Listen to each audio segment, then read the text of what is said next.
Welcome to Paranormal Central, broadcasting live from Central California with your hosts Jeffrey Gonzalez and Alan Thomas. Broadcasting video worldwide at ParanormalCentral.net and broadcasting audio on the Dark Matter Network at ArtBell.com. Are you ready to witness something that you cannot explain? I'm looking for you, you're looking for me.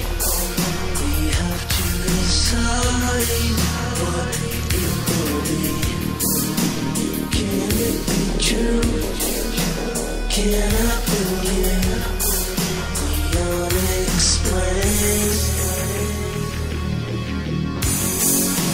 Look into the sky.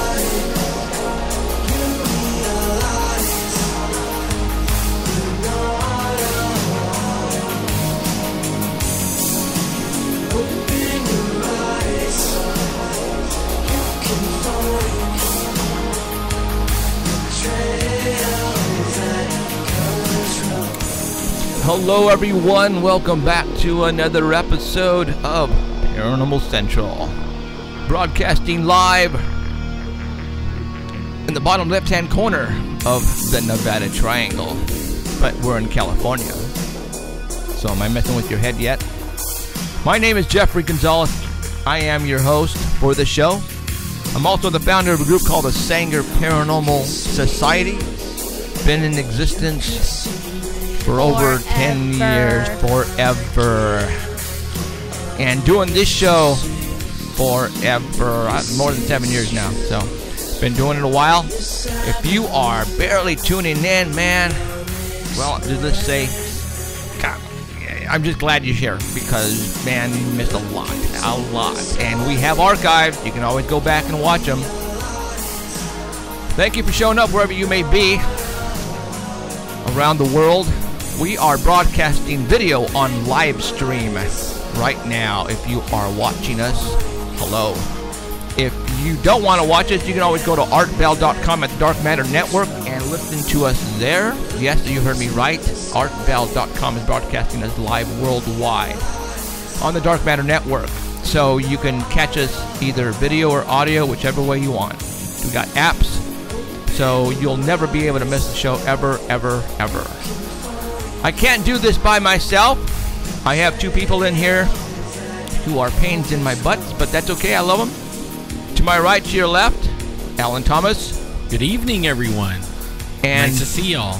Manning, I did it again. Womaning the board, back in the corners of the Paranormal Central, we have, yes, Emerald is back. I'm back after a couple Hi, Emerald. weeks. I have cobwebs on my desk. So thank you for showing up wherever you may be. We're going to have some fun tonight. For all those who, again, if this is your first time, you are in for a show. We try to bring you killer shows every Sunday. I mean, that's what our job is going to be from now on. That way you keep coming back week after week after week. So, all right. Again, I want to thank you for showing up. My name is Jeffrey Gonzalez. We have Alan Thomas over here, and then we have Emerald Bonilla over there. So thank you for tuning in wherever you may be. Again, we are broadcasting live somewhere in an undisclosed area, actually location, and I'm just going to say the city, Fresno, California. And the reason why we are broadcasting here in Fresno is because when I started this right around 2002, I started finding that this was a very, very paranormal place that we live in. And I started doing some investigating, and man, we have everything here. And so we're just not talk show hosts. We're also investigators. I actually have a team, and these two guys in here with me right now are part of that team. And we have other members, but they're out there in La La Land right now. So, all right. Did Danny just went, did you sneeze? Yeah, and Danny is one of those guys in La La Land. Laughing at you. Laughing at me. And every Sunday, right before we start the show, we have somebody who thinks he knows a lot about Bigfoot. His name is Danny Valderrama, and he gives us what is basically the past week's news on Sasquatch. And last week he wasn't here because he was pretending to be Santa Claus. Did you deliver all your presents last week, mister? I did. Did Got you? everything done. Did you? Yep. So now you're getting ready for the returns. Yep. It doesn't slow down until about March. No way. Yeah. Yeah. Are you kidding me? No. Wow. So do they make you work overtime then? You can if you want to, but you don't have to work weekends like we were working. Right. Cool. All right. All right, Mr. Danny Valderrama is going to fill us in on the Bigfoot stuff, and we're going to be showing some photographs here on the live stream if you're watching us right now. If you are listening to us at the artbell.com website, on the homepage, there is a link there marked Paranormal Central. You're going to have the pictures there as well, so you don't have to come over to live stream. You can just go straight to artbell.com, click on the link there, and you can go and view the pictures as we view them here, starting with picture number 1. And I'm going to go ahead and bring that up right now. And let me get that on the screen. And I'm going to say, you are on, Mr. Danny. Go for it. All right. This is from December 23rd, not too long ago. This is from Yacolt, Washington. Now, the witness here has often thought that he's seen somebody run across the road while he's delivering newspapers in the morning. And he would often stop in the same area to use the bathroom. And that could be seen as to anybody, any creature out there, it could be seen as him marking his territory. Right. So he would hear noises in that area, breaking branches and grunting sounds. But at 4:30 in the morning on December 23rd, he was in his Jeep, and he had pulled over, and he had a dome light on in his Jeep, and he was checking his route map. And he said there was dust on his windshield from the road because it was a little dusty there, and it was lightly covering it, and there was a reflection on his windshield from his car stereo. The faceplate was blue, and he had like a screensaver on there of a dolphin that was like jumping back and forth on the screensaver. And out of the corner of his eye, he could see movement on the passenger side, like something coming towards the Jeep.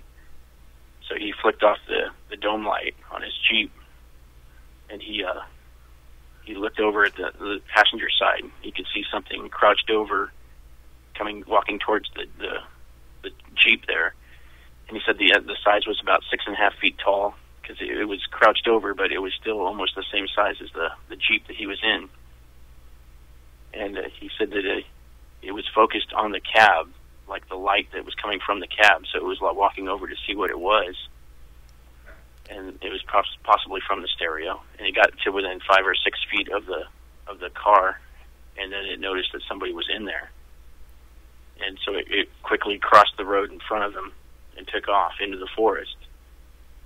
And he said the report says that there was a good description because he was really close to it, but it doesn't really give the details of what his description was. And he says the eyes were really big. That's pretty much all it says. It says that the eyes were really big, so it wasn't like a man or anything. Cool. So he popped the Jeep in gear and took off. And as he took off, he called 911. And guess what they told him? Run. They said it was probably a vagrant or a homeless guy. Yeah, we get that, huh? Oh my I keep hearing that a lot now. Really? Yeah. It's you know what? That is going to be their, I guess, excuse that they're going to use. You know, I'm going to be honest with you. Where have you ever heard someone use the excuse of a homeless person to a Bigfoot sighting? I never have until us, right? Yeah, that was the first time. And then Lauren Coleman basically said the homeless person left the impression on the window. And then last week when we have JC on, then he used the old homeless situation. And so I think now people are going to use that as a excuse, homeless person. And this is probably up in the mountains, or not the mountains, but somewhere where a homeless person should not be, right, Danny? Yep, not way up there. Well, I mean, if the guy's delivering papers, it's in a neighborhood. Oh, yeah, true. And Yeah. Yacolt is not a big town either. It's really small. It doesn't say what part of the town it took place in, but it's if you're familiar with Washington, it's east of Highway 5, and it's south of Mount St. Helens, and it's north of Silver Star Mountain, which also has a big sighting there that was on Finding Bigfoot. Okay, well, this is Washington, so obviously they know exactly what he saw, but they can't say it was a Bigfoot. Yeah. No, When right he on. called 911, he had tears in his eyes, and when they figured out that, hey, this isn't a nut, Right. they did tell him that he wasn't the first person to report a Bigfoot sighting in the area that he was in. Wow. Yeah, he said he was a big skeptic before it. Not no and more. He says he has a degree in science, and he doesn't want to go back. He's not going to stop in that same area anymore because Right. he usually stopped there every day. Said, no more. No more. I'm going to keep going. No more He's still taking. going to get his paper out. I was gonna say no more taking a leak on the side of the road. Bring the bottle. Yep. All right. Okay. Next one. I wonder if the Bigfoot was like trying to figure out who in the world was like taking a leak on his mark spot. You know. Well, you know what? Yeah. Yeah, Danny said that he was focused on the light, so he didn't see the guy in the truck. I'm thinking, right? Or Yeah, the it doesn't Jeep. sound like he saw the guy. He was just No. focused on the light, and in there, the blue light that was in the that was reflecting off the windshield. Does it? You know, I don't have a stereo that has a screensaver, but Right. Yeah. did they move? You know, like if it has a dolphin, is it like jumping or is it Yeah, just the a dolphin's picture? jumping across the screen. Oh, see, so he was Screen probably saver like, doesn't- yeah. Memorized. like what the heck, you Is- know? Yeah. Ooh, okay. Well, you know what? That's something that these things are not familiar with. So, you take that into consideration next time we want to really throw a Bigfoot for a loop and freak them out. Is use some type of Take a projector and a sheet and put it way out in the woods, you know, and just set it up. right, and then play. I don't know, Harry and the Hendersons Oh, Deers running through. or deers. Oh, Ooh. dude. That sounds like fun. Or monkeys. You know what? Next week, Finding Bigfoot is going to be doing that. Because you know what? Because they're listening to us right now. No, just kidding. All right, got picture number 2 on the screen right now. And for those who are on the artval.com website, go to picture number 2. Go for it. It says it's near, this next sighting is from the Cryptozoology news page from December 14th. And it's Zana, Alabama, which is near Daviston. And it's 4 people who claim to have seen a very large black Bigfoot cross the road or on the side of the road. And all 4 of these sightings occurred along a 4-mile stretch of the Alabama State Route 22 in Tallapoosa County. So they say it's near mile marker 135. And Jim Smith is a Alabama Bigfoot Society researcher who took up the investigation to go out there. He says the first sighting was a woman on Halloween night. She came around a curve and saw it walking down a trail. And that's all she saw was it moving quickly down the trail. So a month later, Jim Smith got a call from her, and he went out there to investigate it, and he became the second witness. He came around the same curve she did and saw it in the same spot and the same trail that she saw it in. And he says that it was very muscular, very large, very wide, and also black. And then a third man traveling east on that same road says it was almost dark when he saw the creature. His headlights hit the reflective road sign. It was all yellow, and he saw the creature very tall standing next to the sign there. And as the car approached the Bigfoot, it crossed the road in 3 steps, vanishing into the woods. So Jim Smith went out there and he tried to cross the road, and it took him 9 steps to get across the road. And he said that Disconnected. Oh, Bye, Danny. What happened there? I shall call him back. Yeah, go See, ahead now and call him that back. we know that wasn't the internet. No, because that's a phone. That's weird. Oh, he's trying to call us back. Okay, go ahead. Answer. Maybe his phone died. I don't know. His phone sounded good though. Yeah. Well, I mean, even if the battery's low. Is he calling right now? No, if I call him and we call each other Right, at the same right, time, right. yeah, you know how that goes. Yeah, but he might be listening. So call Danny. Give us a call. Call back. He's old. He probably forgot to charge his phone. Man, I am guilty of that. I have people like sending me text messages like "Where are you?" and stuff like that, and I'll find my phone in my wife's purse, 3 days dead, and then play, and all of a sudden it just goes alive as soon as there's a little bit of battery juice. Yeah. Like, I think oh, his phone died. Well, usually, I thought we were calling him on his landline. yeah. That's what I always thought we were calling him on. Maybe. It still could die. Can it? Yeah, Not 'cause unless we have little wireless phones, 3 yeah. of them, and they're all dead all the time. All right. Well, let's Oh, hope. there he There he is. Plug them in. What happened? Danny, what happened? Yeah. What happened? I don't know. What do you mean you don't know? I don't know. I was talking, and then all of a sudden I got a dial tone. Wow. What a trip. We're being hassled by the man. Come on. Really, guys? We're only talking about Bigfoot. Come on. That's just crazy. Okay, continue on with the story. That's All right. I don't know if you heard this, but the fourth witness says that it was on Christmas Eve, and he was traveling with his family, traveling west on that same road, and they saw a large black Bigfoot walking through a patch of woods, and it was on a foggy afternoon. It wasn't even night. So, 4 witnesses all saying they saw the same thing within about a month and a half, or it looks like, on the same 4-mile stretch of road in Alabama. see, Man, you know, now, I might be wrong, but I've been keeping track of Bigfoot sightings for probably about 20 years. And when the internet came along, it got easier. You know what I mean?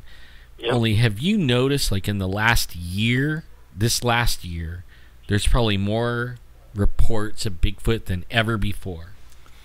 And I think people are not embarrassed anymore to come out and say it. Maybe that's what it is, but Well, only I think just... because yeah. if we look at pop culture now, yeah, like what? Bigfoot shows like almost Crazy. all day on. Yep. So, I mean, it's just one of those things that's kind of like hip and cool now. Exactly. So it's catching on. I think you're right. I think people are not embarrassed Everybody anymore. wants to see one. Yeah, absolutely. Or say they saw one. Yeah. I get that all the time. Like, people will tell me, and then when I say, tell me what you saw, you know, they're like, well, it was big. You know, they can't really describe it, so I know they didn't see one. Right. Yeah.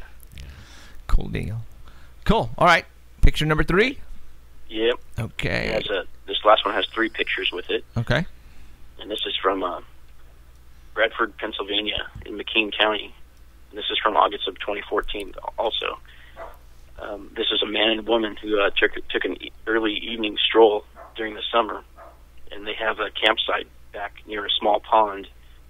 So they have their house is down a long driveway and it's surrounded by woods. So they took down they have nobody around them.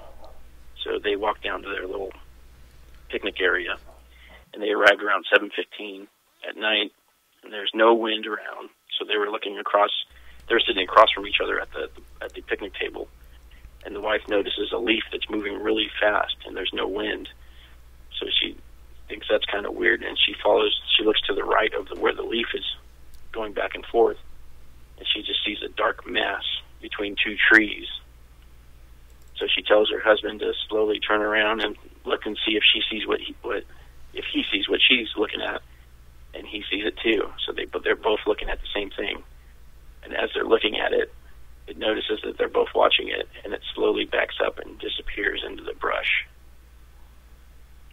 So they said it was about 7 feet tall, about 4 feet wide, and it was only about 30 yards away from them. So the sun was directly on it. Wow. And the woman described the face as kind of looking like a gorilla. And they asked the man what it looked like to him, and he said he could not take his eyes off the immense size of the body. Said it was bigger than anything he's ever seen. Said that it was just covered in muscle. And it was actually their second visual sighting.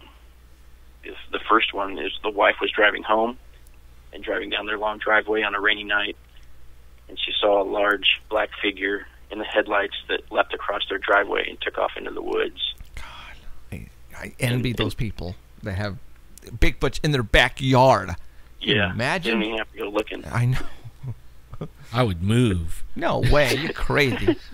You're crazy. Well, if I had kids, yes. But if I was 2 adults out there or just myself, I'd be spending money on cameras. I'd be putting cameras everywhere. Put the wife, tie her out in the backyard. Booby on the traps. Yeah. Tell her, here, sing this song.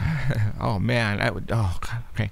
Yeah, they call the BFRO, and that's where this report is from. It's from the BFRO. So they started putting things together after they had these visual sightings of it. And they've said that they've heard nighttime vocalizations. And then they've also heard knocking sounds coming from the woods behind their house. And in November of 2013, they heard a vocalization at 4 a.m. And the husband went out and he found the several tracks. That's the first picture. That's the actual track that he found out there. He says it measures 14.5 to 15 inches long, about 5 inches wide. Man. And then Where is this? in August of 2014, while they were laying in bed, after a heavy rain, the husband could hear activity in the yard, and he could hear footfalls, really heavy ones. And every time he could hear the footfall, he could hear the squishing of the water on the grass. Oh my God! And I he would looked at his move. dog who was laying on the bed, and the dog was alert, laying there, and all the hair on it was standing up. So he knew that it was something out there. But that's the second picture. The second and the third picture that are there are the pictures that he went out and took the next morning in the yard. And it was 15 feet from their bedroom. This thing was walking around. Wow. God, that's cool. He said that there is a bear population out there, but That's if you not look a at the bear. pictures, there's no claws or anything, Nah. and some of them are hard to tell because they're deeply impressed in the grass outside, but in the muddy one, you can't see any claws on there. And bears don't leap across the driveway. No. They don't bang sticks together. They don't do all that stuff. So Actually, bears don't really sink in the ground that far either. I mean, they don't weigh. Like, where is this at again? this is in Pennsylvania. Yeah, like Pennsylvania, their bears aren't that big. And their weight is distributed evenly among the four legs. Four, yeah, the 4 four. feet. Now, Bigfoot has two, and Right. that's where the weight sinks in. So, Especially when he's only on 1 foot right. and all 1,500 pounds, like. Yep. And you hear, Now that they're looking out there, they found green trees that aren't dead. They're still alive, and they have them with tree breaks, and they're twisted, and they're finding stick structures out there. I want to go. And then rocks started to be thrown at their house, and they found where the rocks were piled up. After being thrown at their house, they could see the rocks that were thrown at their house. I would be moving, man. Dude, Packing. that's awesome, man. I would be packing. But they've also noticed, too, that it's pretty much seasonally. It's like at the end of summer, and they think they're coming to get the corn and the apples that are there, the apple crops, because usually in November when the hunting season starts for the deer, they don't have any more activity until the next summer. Wow. Man, They're you're- starting to see a pattern. Yep. You're right, Jeff. Like, climb a couple of telephone poles or something way up there and put Dude. some cameras aiming down. Facing down. Some, It wouldn't even know. No. I mean, Because it's looking down like, I bet it looks around like us. And that's why everybody puts their cameras like waist level or, You know, I was just thinking, you guys, that, one of the episodes for the show, I want to go up and get the cameras. And aren't the gates closed? I Yeah, think where the so, hike yeah. in, Son of a beep. and it's way back I there. know it is. So Yeah, that like 4 miles. how in the heck are we supposed to do that now with all the camera? Oh God, you Send can't. Alan. I'll do it. You sure? Yeah, I'll take a bicycle or something. I didn't think about I won't bikes. pedal it. I'll just walk, and just sit on it and walk. Mountain bikes. I never thought about mountain bikes, dude. Going up would kill me, though. I never thought about bikes, and and we can put you on a wagon. And I'll pull you on the wagon. That'd be fun. Huh? That'd be fun. I'll bike out I there. never thought about bikes, you guys. Seriously. It actually might not be. I can't pedal them. That's Well, then this how in the leg heck- won't well, then We how can in get the- you a dirt bike. Yeah, I had an argument with the forestry over this already. Right. But they said I could do it on the road if I could get it on, stay on the dirt road. They said I could. Get what though?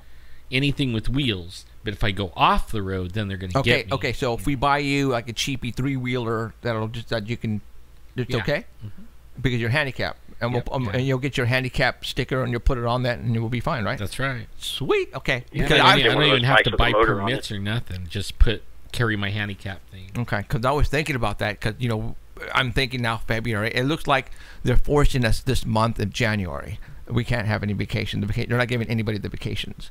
So it looks like we're going to have to start filming in February, which sucks because that's going to put us back a month on this whole filming stuff. So, It'll be all right. yeah, I got some plans anyway. So I got some things I want to do.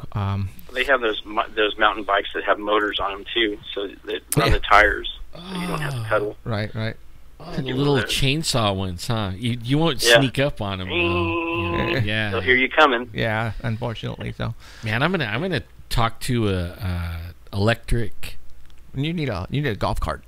Well, they have these electric ATVs. It look just like a quad. Yeah. Or, but only it's electric. And it'll go 25 miles. That's only like That'll work. 4 miles in there, and Yeah. it's quiet. I mean, we could and carry a lot of gear on. Then you can know. pull the wagon then. Oh yeah, You yeah. can pull a wagon, couple of wagons. That will have like a train, 2 wagons with all the camera equipment Well, on it has a thing on the front. You could We strap have- stuff. no, we have a lot of stuff. down and one on the back. A lot of stuff. I could even carry somebody, but I probably would go less miles. Right.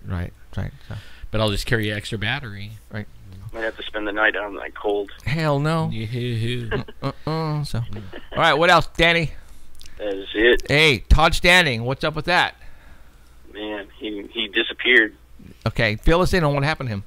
Yeah, well, I guess he got tired of everybody ripping him apart for all his evidence and all that stuff, so he closed his Facebook account, and he said that he was going to be closing his whatever it is, I can't remember the name of it, North Bigfoot site or whatever it was called. So So he pretty much disappeared, huh? yeah. People were just ragging on him big time, and then also Jeff Meldrum, they're just ragging on him big time too. Yeah, I haven't heard anything from Jeff Meldrum, so No, he's been quiet as well. he's laying low now too. So Interesting.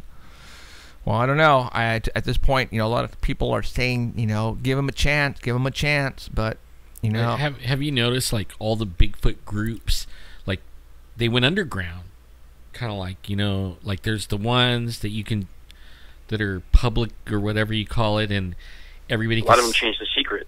Yeah, and you could that way because everybody's getting attacked from, and I don't know, these people, they call themselves Bigfooters or researchers. Well, but they're attacking everyone. Well, let me tell you, if you are a legitimate Bigfoot researcher, you can't put pictures of just anything and everything on your wall and expect people to think it's all Bigfoot.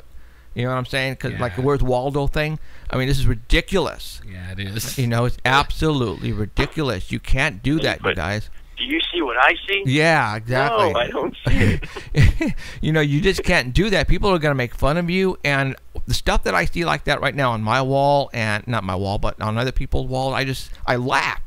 You cannot walk someplace and start taking pictures, and every picture you see a Bigfoot. It's absolutely ridiculous, you guys. You're smoking crack. And I'm going to say it. And they're not even really taking pictures; they're taking video. Yeah. Okay. And then they freeze frame it because they saw a shadow or something, Right. or 5 little shadows, and look, they start circling them. There's one, and there's one, and there's one. Like, oh wow, Yeah, look at that. You can't have that. No. No. But only the people don't have to be so rude. You know what I mean? I mean, it's getting. They're but- out. They're Well, you know what though? out to get people. Well, I mean, come on. That's just stupidity. You're making it happen. Don't do that. I mean, true. come on, you guys. But I can't wait. I actually want to see some of them. I don't like. They're so mean. I can't wait for Bigfoot to be known. That way, it'll really shut these guys up because they're just ripping people because there's no Bigfoot. I mean, they're just ripping to rip. Right. And one day, Well, Yeah. when it finally comes out and there is a Bigfoot, we don't know who these people are anyways. They're just going to go away. And that's what I'm saying. yeah. I can't wait. I just, I wish we would know who they are, like faces, but faces on these trolls. But oh well. All right, Daddy. All right. Have a good year, safe year, and Yeah, man. we Thank you. shall. Happy New Year, guys. Yeah, Happy New Year, and we will see you on Sunday. Okay. See See you next year. Yeah, Yeah. next year. Wow. I think 2015 is going to be our year. To be honest, I really do. I think there's gonna be a feel lot of people's I year. feel something very strong, very exciting happening to us in next Even year. if we have to sacrifice somebody to get a Bigfoot, Emerald, Yeah. we have to do. Emerald, Danny. Emerald, Danny's Emerald. I'm glad they're not saying. You know what? me. Why don't we just have Danny drive the brown truck and run one over? There you go. You don't I even can have- plow through that gate. You don't even have to just drive, and you'll end up hitting something Right. like you usually do. Yeah, whatever. Okay, all right, Daddy. We'll talk to you later. All right. Okay, Put see ya. some Bye. beef See ya. jerky Bye. in it. What do they call it? Put beef jerky, Bigfoot jerky, Oh my and they'll gosh. chase him. And we'll drop something. All right. Thank you very, very much, Danny Valderrama, our Bigfoot reporter, for today's report. All right. we are not going to have Heidi again today. She is actually still in the hospital. For those who, Heidi has only been with us a couple weeks, 3 weeks, maybe at the most, I think. And when we had Heidi on a couple of months ago, because we were interviewing her for her book, she stated to us her medical problems, and she had some very weird and unusual medical problems, which kind of blew us away. And that is what is it put her in the hospital right now. She's okay, but she has to stay there until it gets better. Yeah, if you're listening, Heidi, I got your message. I will reply. I just barely got on Facebook today, and actually was on the internet today. Yeah. Besides like a couple of seconds here and there when I had Wi-Fi. Well, okay, so we'll just, like I said, just take your time, Heidi, and we'll see you when you get back. Okay. Yeah. So, all right. What we're gonna do is, our show is 3 hours every Sunday. I want to say. Meow. Oh, yeah. Okay. The second half of the show, which is 90 minutes. After the first 90 minutes, we're gonna take a little break and then come back, and then we're gonna take phone calls. All right. Yay. I like it. We'll take we'll take phone calls, and if you have stories you want to tell us, any sightings, anything crazy you want to share with us, then this is going to be the time for you to call us. And let me give you the phone number if you don't know it already. Get a pencil, paper. In a couple minutes, I will give you the phone number. Do not call now. Do not call now. So anyways, I had a strange request on my Facebook wall, and it's from Alexander Smith, and his cat. There's a lot of animal lovers who watch this show, and including Emerald is a big animal lover, and we here at the house have 3 dogs and 2 cats. All right, so. We had a very unusual request that from Alexander Smith. His cat had a stroke and not doing really well. So he wanted us, with all of the fans who are watching and listening right now around the world, is do a massive meditation for his cat. Why not? Why not? And he mentioned the mass meditation that Art Bell did in the 90s, and he actually brought that up. And I said, you know what? Hey, if they're gonna do it for people, why not do it for animals too? So, for all those animal lovers and for all those people who think we're smoking the crack, sometimes we do, but at this point in time, I don't. I'm a crim student. Yeah, I don't either. I drink Stop Kool-Aid, incriminating us. I say that. Yeah, I know. I say that all the time. But you know what? I am so clean. I just say that because it's funny. But I know there's people who are on it too, so I guess it's not funny. So, anyways, so let's go ahead and really quick do and I'm not a quick meditation for Alexander Smith's cat. All right, for the next 10 seconds. I want everybody to concentrate on, what's his name? Wink. Hold on. Oh, it has a name? It has a name. Of course it has a name. Winky? Winky, Fluffy. Winker. Hold on. You know what? I forgot I have a cat. That is a Wow, black you cat. forgot you had a cat. Yeah. That's sad. It is. I I have don't a pay dog. attention to it. I have fish. That's what I do, fish. They I have a don't bark. dog. They don't poop on the rug. They don't. It's a winger. Winger. All right. So wouldn't it be kind of cool that after we finished, all of a sudden the cat got up and started running around? Aw. That would be cool. Oh my gosh. You better get it on film. All right, Alexander, get your camera out right now. Put the video camera on him, because we're going to do the meditation for him right now. All right, everybody, we're going to meditate for Winger right now. 10 seconds, go.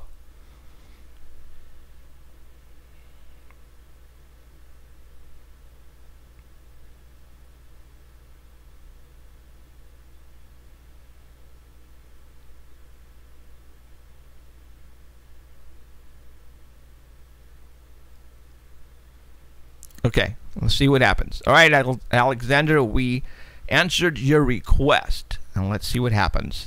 Seriously, dude, You let me know if anything happens. Positive vibes for the kitty. I'm really interested to see if anything happens. So, all right. Okay, we're going to go ahead and continue. I wrote down some stuff, and I would like to talk about it. And, everybody likes when we talk off the cuff and just, start talking. And that's what we do here. And I think we tend to get into stuff where a lot of people don't, because we give out our... I don't know. It's just let's keep doing it because people enjoy it. All right. And I have some things I want to talk about, and everybody misses Emerald because Emerald is I don't want to say the antagonist of the group. Devil's advocate. There you go, devil's advocate. And no pun intended. Yeah. And which is good because people enjoy that. So I told Emerald today when she walked in the studio that I am ordering her to let us have it if there's something that you don't like. Don't be embarrassed. I need a buzzard back here every time you say something. Dude, you know what? Fun. I love that idea. I'll have to make you one. Okay. Yes, I'm getting a buzzard. Oh, God help me. Yeah, and a big X lights up on the back. Wrong. Here's the facts. All right. You know what? I like that idea. Good job. Okay, I'll have to make you a buzzard. Okay, cool. And then also, too, what I wanted to do is starting next year, I'm going to give, oh, God help me, I'm going to give my wife an intercom, and I'm going to plug her in the system. So, because, she's a school teacher, and she's a researcher, and she can definitely tell me if when you're wrong. I'm wrong, just like Emerald. And if she can look up some facts or whatever. So Cheryl Diane, whatever her name is going to butt in. So, she's my wife, so she's probably not going to hold back anything and say, dude, you're wrong, shut the hell up, here's the right answer, So it's going to get fun. It's going to get really, really fun. I know she does do the research, though. Mm-hmm. She reads, all the books. Yep. Oh, she's on top of her game. Yeah. You're really going to make her head even bigger than it is, you guys. Knock it off. Okay. All right. UFO sightings.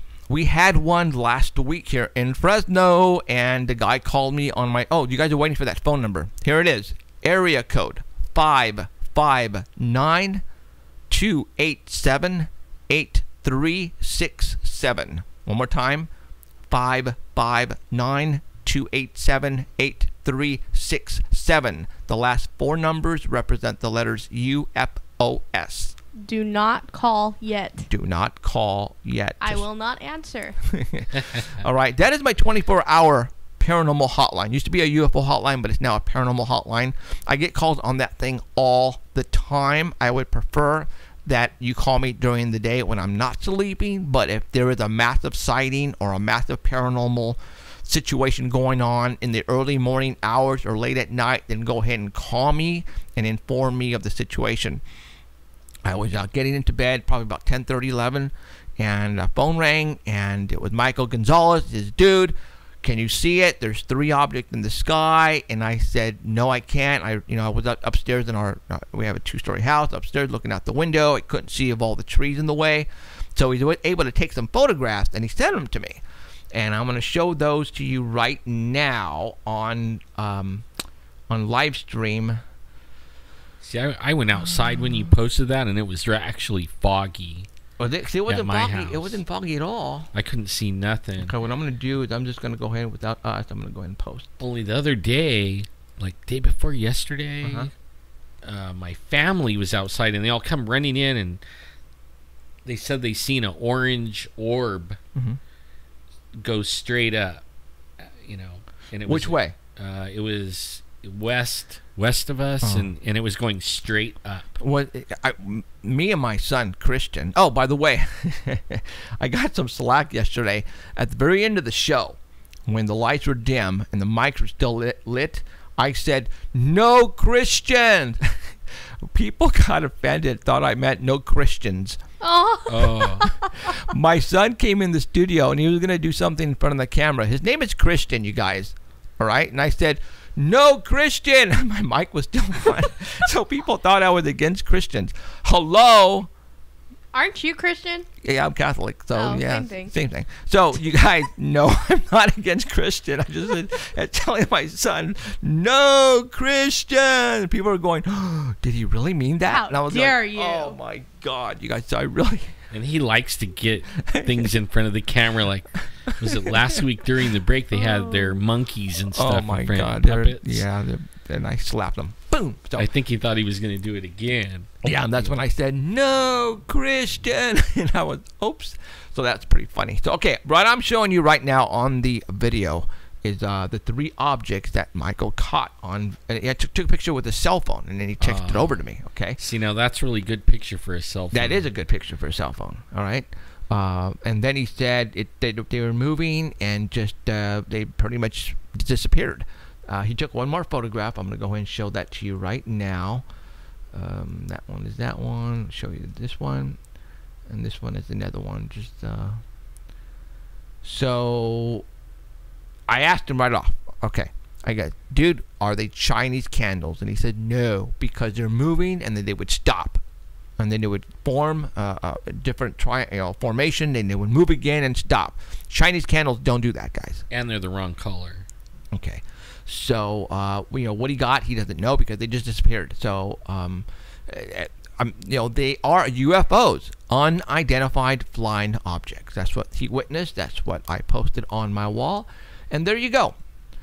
Yeah, see, in the city, you can't even take pictures of stars with your phone. No. You know what I mean? I've tried and tried.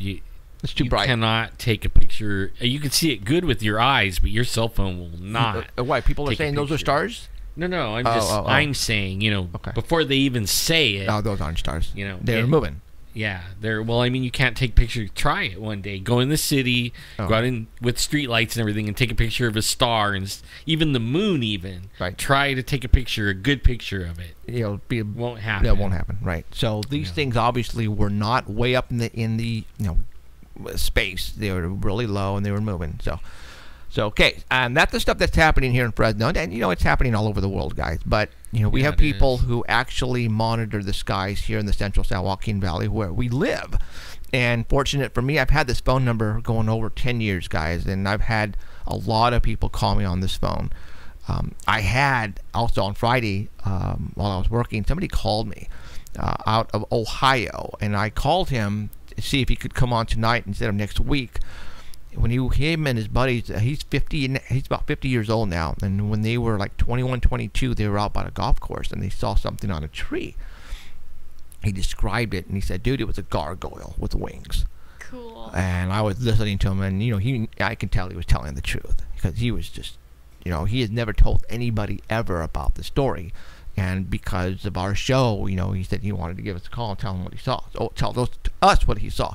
So I said, dude, you are calling in and you are telling everybody what they saw, because other people might have seen what he saw in a different part of the world, same object. But, he said, I tried to, distinguish what it was, and what he could describe, the facial features and the ears and the face, and he said it was a gargoyle. It was a 4-foot gargoyle. And they looked at him, and his buddies ran, and he was memorized by it looking at him, because he was trying to look on the floor to find something to throw at it. And you can tell that whatever it was on the tree knew what he was trying to do, trying to find something to throw at it, and it gave him a look like, you better not.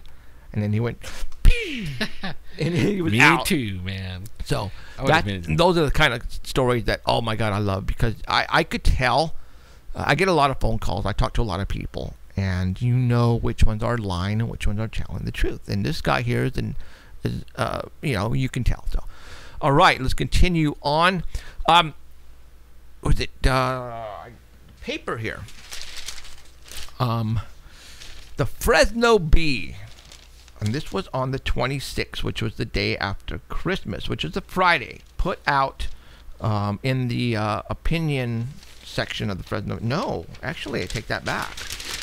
It is on the actual front, the actual main section of the Fresno Bee, and in the back page, it said 2014, a look back.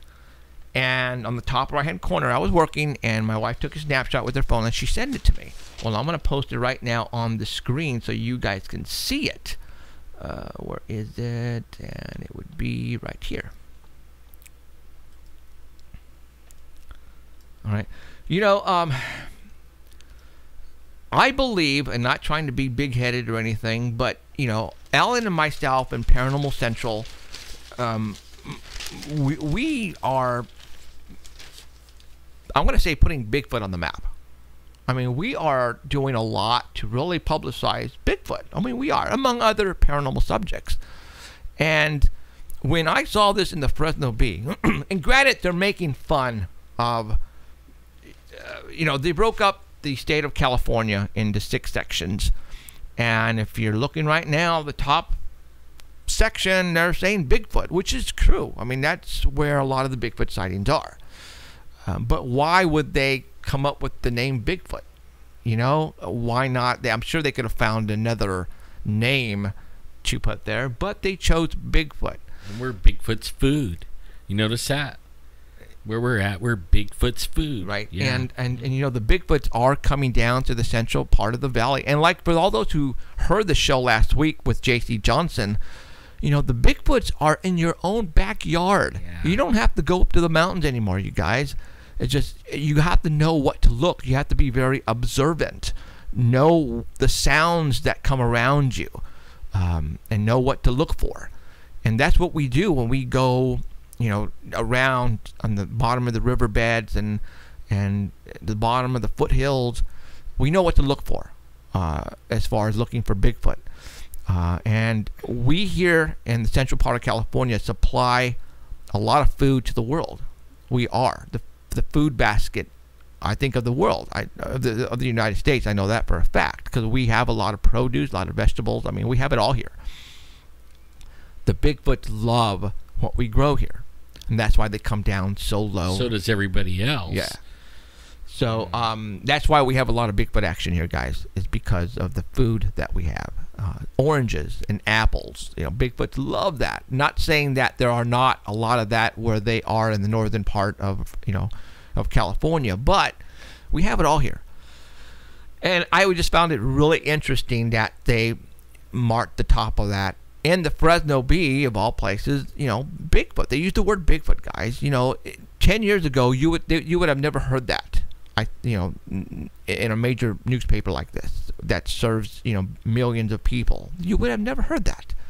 But now it's like, well, when people think Bigfoot, they think Northern California. You know what I mean? Like, you know, I mean, that's what everybody thinks, right. Anyways. Yeah. They don't think of around here. They're like, so there's a Bigfoot up there, like one Bigfoot. No, there's a bunch of Bigfoots all up and down the state. Right. But for a newspaper, yeah, that's weird. You know, for the people who put on the newspaper, I don't know what you call them, not the publicists, but you know, the people who put the newspaper pieces together every day, for him to come up with the word Bigfoot, it's just that doesn't happen very often. So like Emerald was saying, Bigfoot now is the in thing. Everybody's talking about Bigfoots and UFOs and ghosts because it's the in thing to do now. I mean, if you don't talk about them, then you better know your stuff. Because if somebody comes up to you and start talking about Bigfoot, then you better know about your Bigfoot, or people are going to go, you know, what? And they're going to turn away and walk away. Say, dude, you got to get into this stuff, man. They said water. There's no water. That well, is a you know joke, what? you know. Let me put that back. The reason why Is that, water is because of the recent rainstorm that we just had, I think, because it rained like crazy up in that area, and that's why. And I think that's why they put water there. So anyway, and matter of fact, those were all the reservoirs are, I think, Sacramento area. True, yeah. And I think that's why they have the water there. The big giant rivers, American River, Sacramento River. Right. So, okay, last week we were talking with J.C. Johnson about the Four Corners, about the Skinwalker Ranch, on how somebody came in and purchased a lot of the property there at the Skinwalker Ranch. Yep. His name is Bigelow, all right? And he's into the aerospace. He's an aerospace engineer, and he has money. And obviously, he's into UFOs. Because I told you guys that this guy built some buildings and there at the Skinwalker Ranch. Right now, what I'm going to do is I'm going to show you one of the buildings that he built, because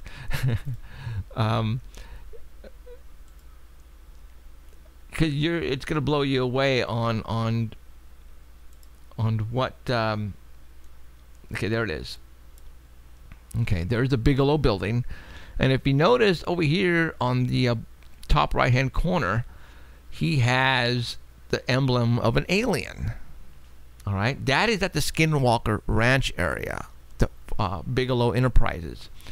All right, all their guards have it on their hat too. Or actually all their employees. What I'm going to show you is there it is. The patch on their caps, on their baseball caps that all the security guards wear. This is the patch. This is for real, guys. I'm not making this up. Go Google it. I'm not making this up at all. Right now, if you were to, when you notify MUFON on a sighting, it goes to this guy first because he purchased MUFON. All right, and he gets all of the reports and all of the good reports. So, yeah. What does he do? Is he like some kind of contractor? No, like a government contractor? Well, I think he's building a rocket ship of some type. That, and I think that's what he's doing. But obviously, he's into alien technology for him to really publicize this. I mean, you can only tell. Obviously, he purchased MUFON because I think. Now, from what I understand, also that a lot of the airports around here, if you call them to report a sighting, they will instruct you to call Bigelow Enterprises or Aerospace and to fill them in on your sighting. So, what's the matter? I was just feeling cold air. I felt that cold air right now, too. I know the wind's not blowing, but all of a sudden it was like a breeze just came that's through. Weird. So Emerald, stop breathing so hard over there. And so this guy is into the alien technology. I think he's waiting for, and I think it's not the first time, but it's probably happened where an alien craft has crashed someplace, and this guy probably tries to go and intercept it before the military does. I really do. I mean, this guy. I mean, come on, look at that alien head up there. Wow, maybe he does do that. Oh, I know that's what he does. I know that's what I'm pretty sure he has like helicopters on standby with cranes and the whole 9 yards. And if craft goes down and he gets a report of it first, he's gonna go get it. So he'll be like the first guy on the scene because he gets the first calls, and then he only tells the government what he wants to tell them. Oh yeah. That's interesting. All right.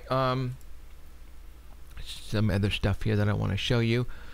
Let me show you really quick the location where we're at, because obviously we're at the end of the year. So I'm just, like I said, I'm just going to show you guys some stuff here. We are, when I say at the very beginning of the show that we are broadcasting live from the bottom left-hand corner of the Nevada Triangle, we most certainly are. And I'm going to give you a picture of the Nevada Triangle. And I think this pretty much gives away why we get a lot of excitement here. Here is California, Fresno, California. And not too far from us are very popular locations where I believe testing is going on, and they're, building or back engineering, whatever. Lockheed and all those guys, I believe, have secret bases. I mean, we have Area 51, and we have, China Lake. And it doesn't show China Lake on here, but China Lake is right over here. It's not too far away from us. And then we have also Lemoore Naval Air Base, which you don't see, which is right underneath Fresno. So I believe back when I started doing this, a lot of the crafts coming from Area 51 were flying right over the mountain range and coming over to Fresno and testing them over Fresno and see what they can get away with. They would fly very low over homes. I'd get a lot of calls. People would see these things, and there were, black triangles, mostly black triangles. Very large black triangles sometimes, too. We're talking about the size of aircraft carriers, guys. Very large. That would fly and hover over certain parts of the central San Joaquin Valley. And that includes little towns around Fresno. In Sanger and Fowler, Delray, Parlier, all those little towns. But what's also weird is that, we also get a lot of Bigfoot activity, a lot of ghost activity, weird creatures running around. We got all that here in Fresno. And, we're still trying to figure out why. We still don't know why. And that's why we're doing this. Maybe we'll never know why. But, man, we're getting a lot of cool reports, guys. Like JC was talking to us last week, monsters are for real. All right. And I don't care if you don't believe in monsters, but we do have them, and they're flying overhead, and they're running around. 10-foot tall, hairy creatures are running around the valley floor, and people are looking and witnessing these things, and you can't tell me that these people are hallucinating, because they're not. All right. Yeah, I think I was the other night. I was telling you I get woke up in the middle of the night. Come get me. Right. And I put on C2C on the radio, and there was had a caller that was talking about the Tahoe area and things flying around, and that's inside that triangle too. Sure is. And the guy was saying that he thinks that, or he's been told, there's underground base over there in the mountains. And I was thinking, man, I bet it's connected to the ones that we have here. I think they're all connected. Everything inside that triangle, all these bases, Area 51, all the places are all connected by tunnels. Right. I placed a video. I'm going to continue talking. Later on, I was reading, looking about tunnels under California, and actually, I came across a map that has like a network of tunnels all across the United States, and was reading some of the stories, and I had posted like a few days ago about this guy that was talking about making a tube, like a vacuum tube, instead of a bullet train, and everybody was going to ride inside this vacuum tube, right? Well, they already have it in these tunnels. I mean, I was reading these articles that go back to the 70s, and these guys were, they say that there's these tubes all connected to these bases and everything, and they're all vacuum tube things. There was a like show, maglev or whatever. There was a show on TV. I know somebody posted it a long time ago where you sat in these vacuum tubes and cars and whoosh, you take off, right? I think all that is valid and it's in existence right now as we speak. I mean, there's no way. I believe all that. I'm going to play you some audio of a video that's on YouTube. Can I do that? I think so. Okay. I don't see why not. Okay. And I want you to hear this guy who's giving a lecture about underground bases. I'm going to let you hear it. Here it is. I think they only like mess with this on music, but okay, now why isn't it going?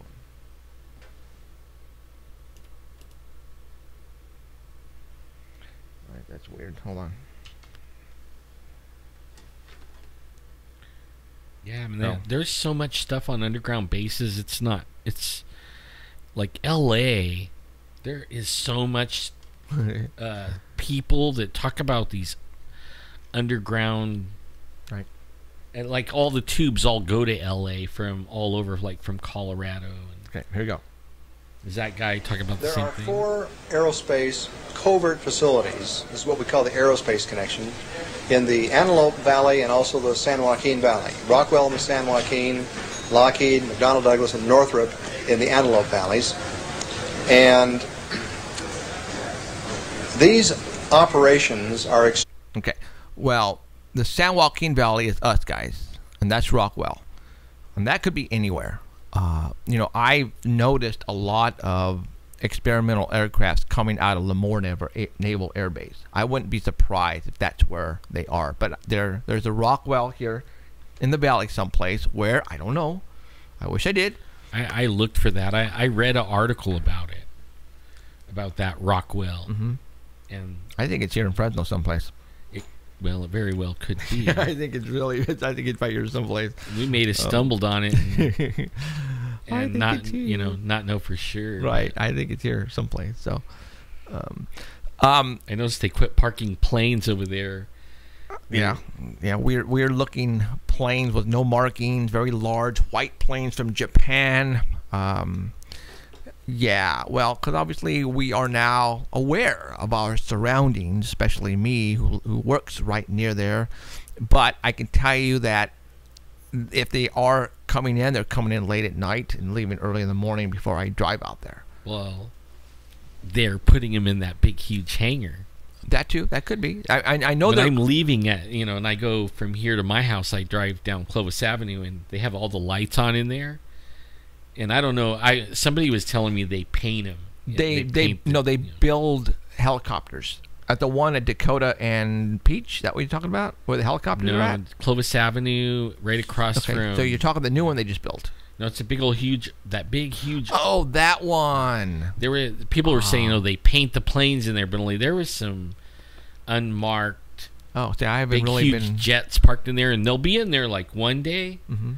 And then I'll drive, like the next morning, I'll drive by to see. Yeah, and there's nothing there. I'm going to have to keep my eyes open on that. And I mean big jets. Yeah. 727 in size. Well, somebody says that supposedly we have here at Fresno the contract to replace the tires on the jetted airplanes from Area 51. That's what I heard from somebody. All right.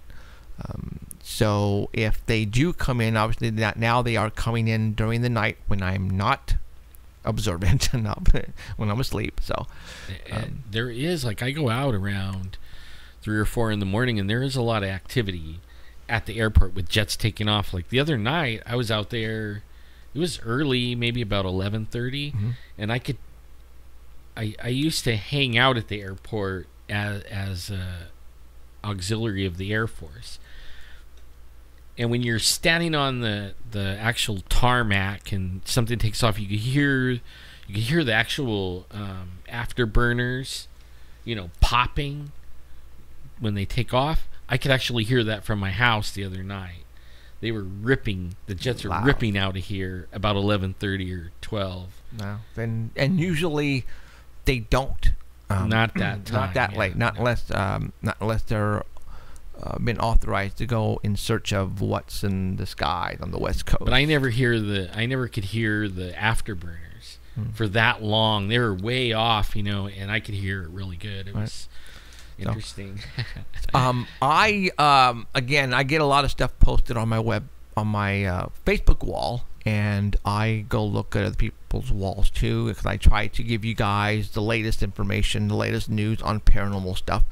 There was a article that someone placed, and it was about the pineal gland, and we have talked about that here on the show. And for those who don't know, I think I have a picture here. I'm going to show you. I changed my toothpaste. Did you? Yeah. Wow. And I'm going to narrow in on this. For those who don't know about the pineal gland, back in the days, they say that the pineal gland is our third eye. All right. And what I mean by that, Egyptian days, they worshipped, or they actually had symbols of the third eye. Right now, what I'm doing is I'm showing you a photograph on the pineal gland, and the pineal gland is sort of kind of right here in your forehead, but go in deep, right in the middle someplace. Like in the center of your brain. Yeah. So if you would cut your head in half, starting I guess down in the middle between your eyes, you would cut into the pineal gland, and they're showing you right there the pineal gland where it's at. But if you notice that when you cut your brain in half, it sort of resembles the third eye of Horus. And you guys all know that symbol if you are into the Egyptian symbolisms and all that kind of stuff. There it is right there. All right. It's just kind of odd and weird that the similarities are pretty dang close. So let's talk about that. Now, That the really reason why does look like it. I mean, there it is. I mean, there it is, right there. I mean, it does. Now, the reason why I'm bringing this up is actually the ABC News here in Fresno did a news story on it of all people in the pineal gland. That a lot of people who have massive headaches, and they've had them forever, and they've gone to doctor after doctor after doctor, and they can't figure out why you're having these headaches. Well, they find out that these people, and I'm not saying everybody has these, but on the pineal gland itself, these people have cysts on them, and that's what's causing the headaches. All right.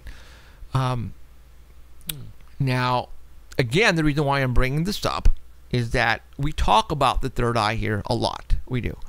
And the reason why Emerald brought up also the toothpaste is we believe our government, even the religions of the world, especially the Vatican, they know about the third eye.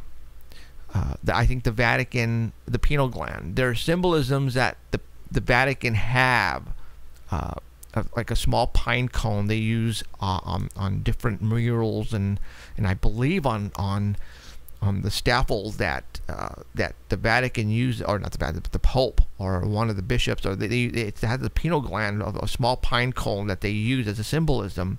It's on that staff, and it's like, okay, I mean, there's something very important that we have up in our head that our government of the world, the elite, does not want us to figure out how to use. And we've been we talk about that here a lot, trying to figure out, okay, what is the pineal gland for? And a lot of people say it's the third eye. Back in the days of the hippies in the 60s, people would do drugs a lot, and THC, and a lot of people, when the people would be on these drugs, how they would be tripping out and seeing weird shapes and colors and other possible just things that they could not describe. Well, they would say that by taking these certain drugs, it would open up that pineal gland. It would allow you to see into other dimensions. And what if that is all true? What if the governments like Monsanto and the fluoride business? Now, you guys don't know if you guys don't know what we're talking about on the fluoride.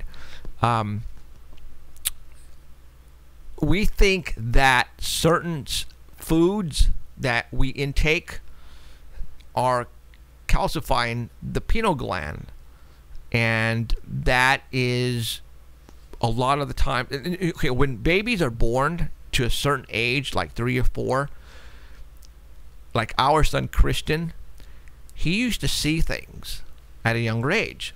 Yeah, but now, okay, I mean, I want to put it in perspective a little bit. Like, this is something I think about. The government just started doing it around the 50s, somewhere in there, right? Doing what?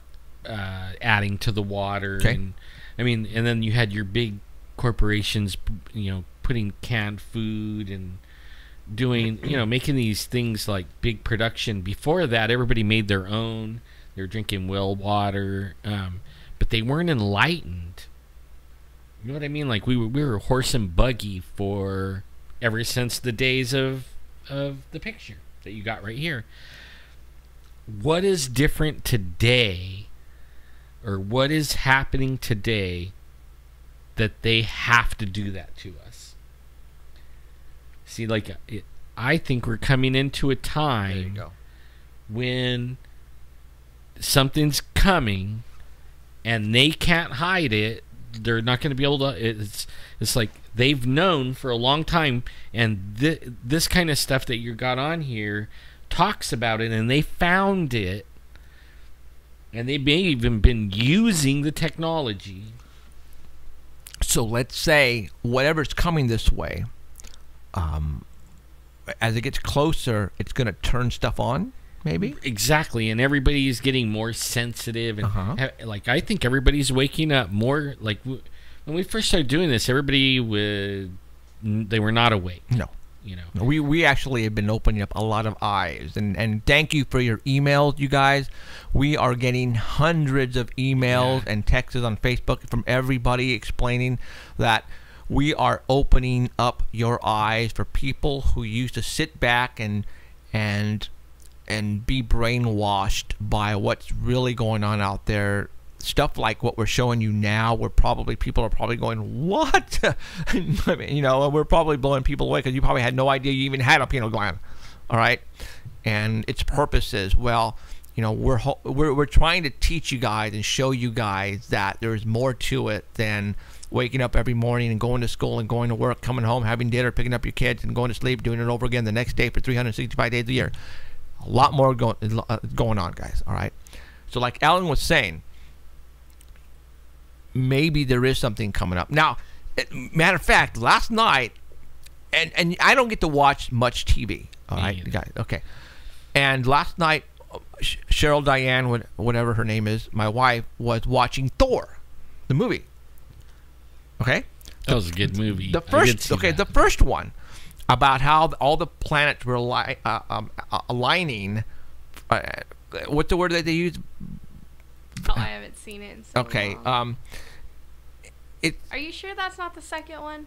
No, that was the first one, where the hammer, we throw down the hammer on Earth, and he's with the. Oh, and he was trying to pick it up, and nobody could pick it up. Yeah, except but him. that's the first one. Now the second one, I had to go to sleep because I was tired last night, so I was like quarter away, and I didn't get to see all of it. But he's saying every 5,000 years, you know, all the planets align.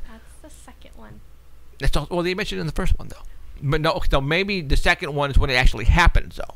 Yeah. Okay, well, no, the first one is when they're actually bringing that. That's like in the very beginning, right? Is that what you're talking about? Yeah, when Thor is talking to what's her face, the star of the show, the girl, the scientist, 9 realms, the 9 realms. Thank you. Other dimensions.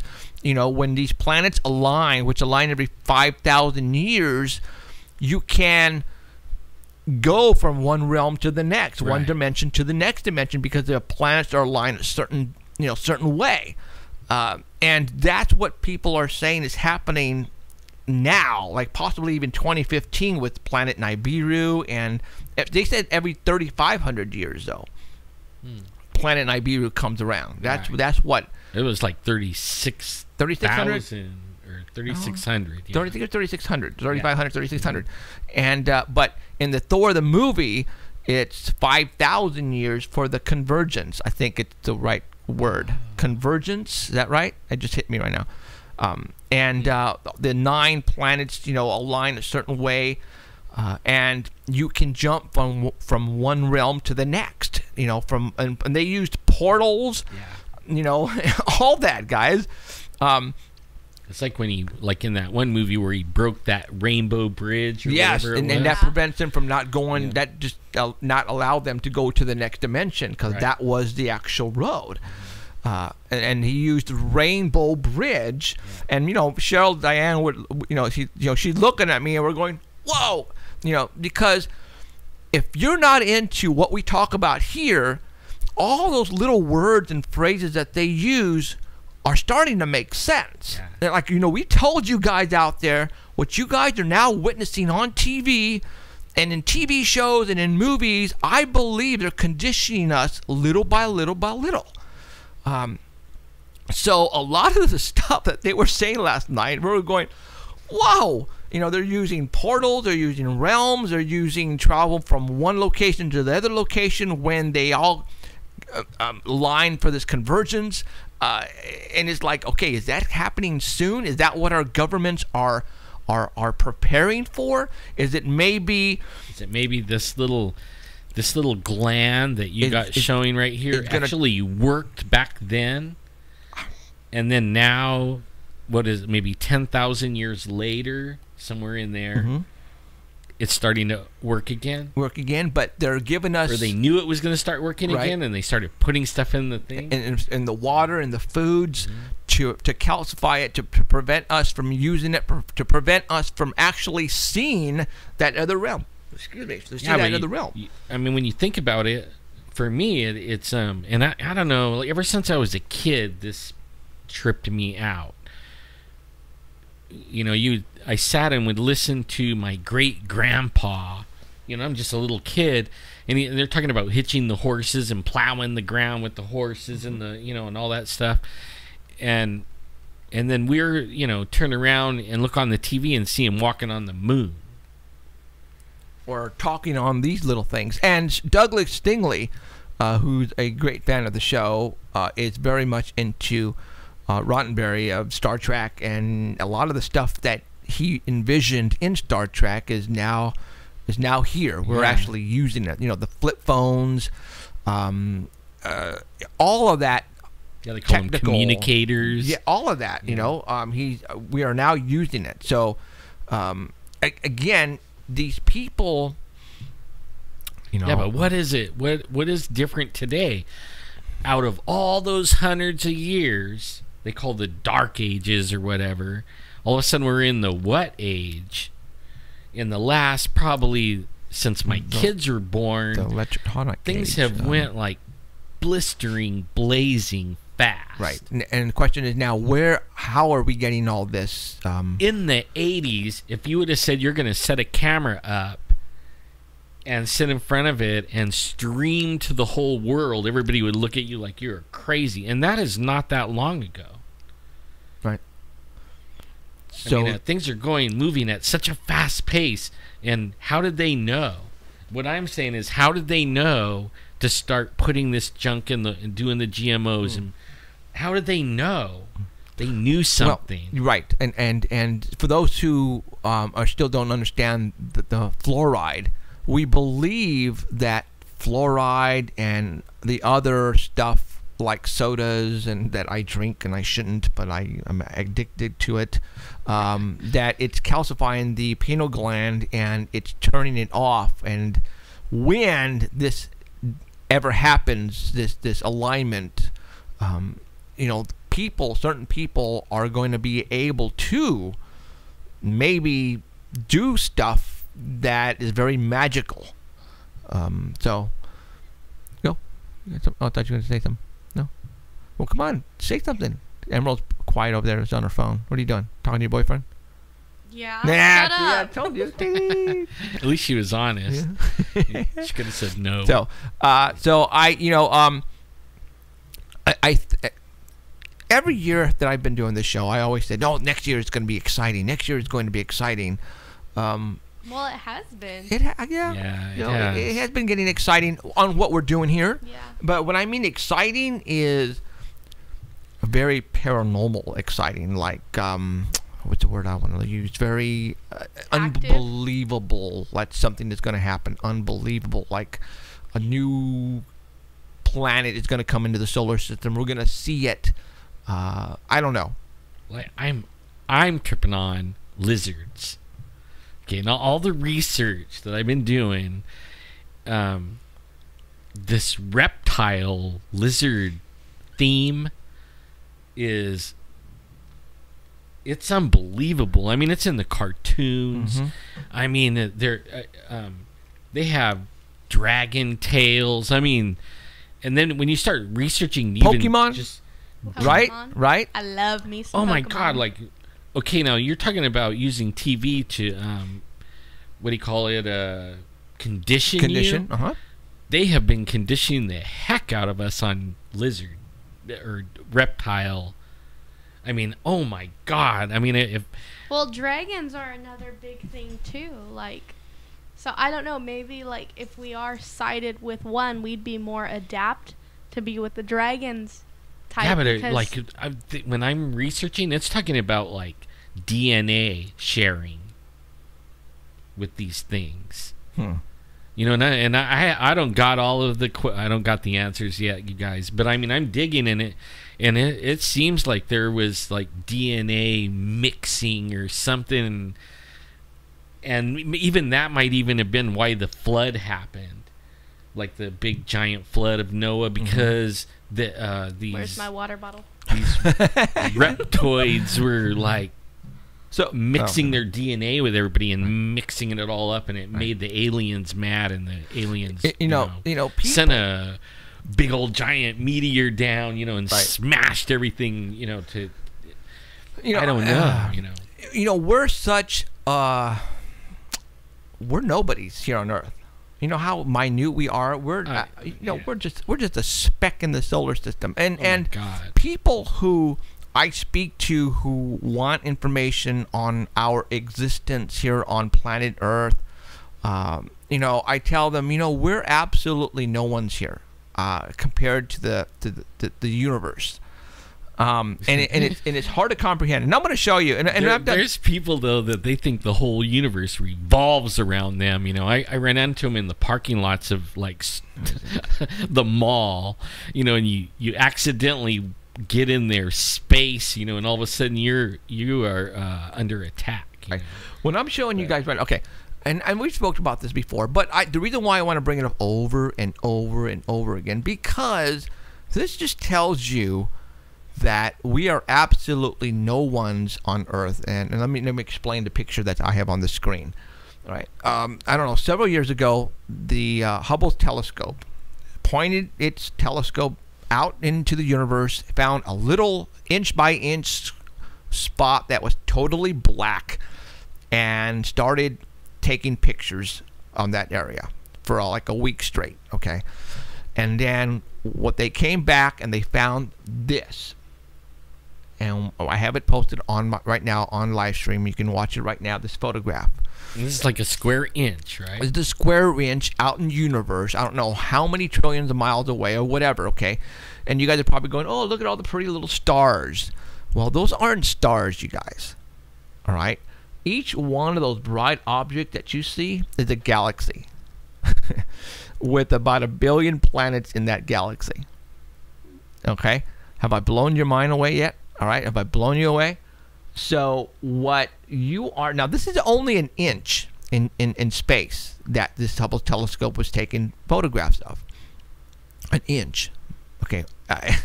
When I first heard this and saw this, it's mind-boggling. I couldn't comprehend it because you can't. You can't. I've been lately. Okay, the astronomers right now are talking about, and I think I even saw it on Art Bell website even. They're saying that maybe that's all a holograph. The only real part is our solar system, and everything else is a holograph. A holograph? Then who's doing the holograph then? See, that's the big question. Okay. But if it was a holograph, who would have thought to put in the space? Did they know? Yeah. You're shooting this thing for a whole week in a dark spot that there's nothing there, and you think that was the end of the universe, right? Right. And then all of a sudden, all those right there, what, 1 billion galaxies, or a lot of galaxies there, and in each galaxy you have billions of planets, trillions, yeah. Okay, and that's just an inch out there. So if you guys think we're the only ones out there in the universe, you're absolutely out of your freaking mind. Yeah, that's for sure. Okay, Smoking I'm telling crack. you that right now because we are no one's here. I think we're. I think we are. I used to. We're insignificant. Insignificant, but we're also here as test subjects. I believe we were put here for a reason. I don't know what it is. Great. I feel special now. Why? I was being sarcastic, Jeff. Because you're a nobody? Screw you. No, like we all are. No, we're all nobodies. No, I'm going to say we're all nobodies. what are we doing here? We're living, my friend. Yes, but there's got to be more to it than that. There is. I actually believe there is. We're only here for a little while. Right. We weren't created to be here. Actually, at first we were created to 500 be years immortal. Okay, we were created to be immortal. So you're talking like the movie Thor and all that, right? And then somebody made a mistake, and then they actually died. That's what the mother died on the first episode. Yeah, no. They just live like a gazillion lives Right. longer. Even like the Years. Egyptians, I was doing some research and in the kingdoms, the old kingdoms of the Egyptians, that some of the kings lived 37,000 years. They were reigned for 37,000 years. You know, like, I mean, I can't grasp the numbers, but then where it all changed was after the flood. After the flood, everybody died after 80. You know what I mean? I mean, before that, everybody was living hundreds of years. Now we only live maybe 100 years. But I actually think that whatever life we go to next, or dimension, or whatever, I don't think we die again. I think we live forever. I don't think we die. I think your consciousness, or whatever whatever makes you, lives. You know, and you might leave this flesh thing behind, but and the only reason I even think that is because I died. Right.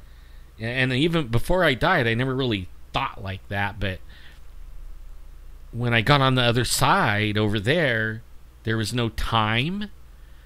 That, you know, like, no time, and there wasn't even a concept of time, and travel was at the speed of thought, and talking with people was all done by thought. There was no lip talking, or, you know, mouth talking, or whatever. There was no voice talking, and you knew everybody that was around you. You knew them, and they knew you. But it was weird, okay? But I actually think we're going there. And that's what we were really creative for. So what do you think, Emerald? I mean, being that, you know, you don't believe in higher power. No. So, I mean, where do you think we go from here? Why are we, I mean, I want to hear your perspective. Well, I don't think the higher, well, I don't know. My thing is, like, God, the whole God complex thing never stuck out to me. Like, I don't know. Like, I can't sit here and tell you because I don't know. Yeah, we don't know. My whole thing is, like, I think we do whatever the hell we want. Again, no pun intended. Like, if I want to go scare the crap out of somebody, I'll go scare the crap out of somebody. Like, if we walk around here, that'd be cool too. But if we go somewhere else, by all means, or the whole, like, I've always, like, loved the idea of, what's it called? I lost it. The R word. Where you come back. Oh, reincarnation. Yeah, that would be kind of cool. Yeah, but why? I mean, why would I don't want to come back? I'd come back as a cat. See, like if the people lived in my body, they wouldn't want to. Well, no, I don't think you'd come back as the same. Well, you know what? I don't know, because you know that whole thing with the movie stars and stuff, how that whole theory that they come back. You've seen the pictures of people from the past. Oh, I saw that picture. And then you've seen the actors today and how they look. Well, they like say that everybody has a double, a twin. All right. I mean, and you know how many millions and millions of people there are on this earth. There's got to be more than one looks like me someplace else. I did some research on reincarnation, and just in the population today, there's 6-7 billion people. Okay, and then when you figure out how many people say that lived in the last 2,000 years or something like that, there's more people alive on the earth than there ever was born in the 2,000 years. Yeah, that makes sense. So if it was reincarnation, where was everybody at? You know what I mean? No. I mean, reincarnation doesn't have to be people, animals, plants type thing. Because that whole thing with reincarnation. If it could be ants, then that would name it. That makes sense, right? Yeah, because there's a bazillion of them. Because animals have always seen in that type of area as a higher than people. Being 5 miles high, looking down out a window, you know, and I mean, they can't even imagine it. I mean, the highest they ever got was on top of a mountain or something, and then if they jumped, you know, 3 feet higher than that or something, but they never went, like, when I went to Africa, it was 12 hours over the ocean. Yeah. You know, and you're looking out the window, and for hours, all you saw was water. It didn't matter which way you looked out the plane, it was water. And, you know, so we're in a weird time. Now, what about deja vu? That's interesting. You know what? I get that a lot. I know. I used to get it. I used to get it when I was growing up. Like, I don't know what it is. Like, Deja vu. Yeah. Or like from my dreams, like I'll have a dream about something and then something happens. That Or happened I'll in your like- dream? Yeah. Or like have you like I don't want to say vision because that has a weird connotation with people. But when like if I blink or at random times something like completely random will pop into my head and I won't even be thinking about it. Like the other day, I was on the freeway coming home from Madera and I blinked and I was like, what the heck? Because I saw You did what? fire. I blinked. You blinked. And then all of a sudden I see fire. I'm like, what? Okay, whatever. That was weird. I'm driving into town and that's when that church was on fire. And I was like, holy crap. No way. Yes, I swear. Like, it was so weird. Oh, like, the police are going to be knocking on your door thinking it's you. I didn't do it. And Oh, you that know, would suck, huh? Because I'm an atheist. Well, it's kind of like all these Christmas movies that, I've been watching with the wife and some of the grandkids, and they go in an alternate, like they bump their head, and then they're in another dimension, or else a ghost comes and grabs them and takes them into the future and the past and shows them, everything, and then they come back all changed, and before they're all bah humbug, I mean.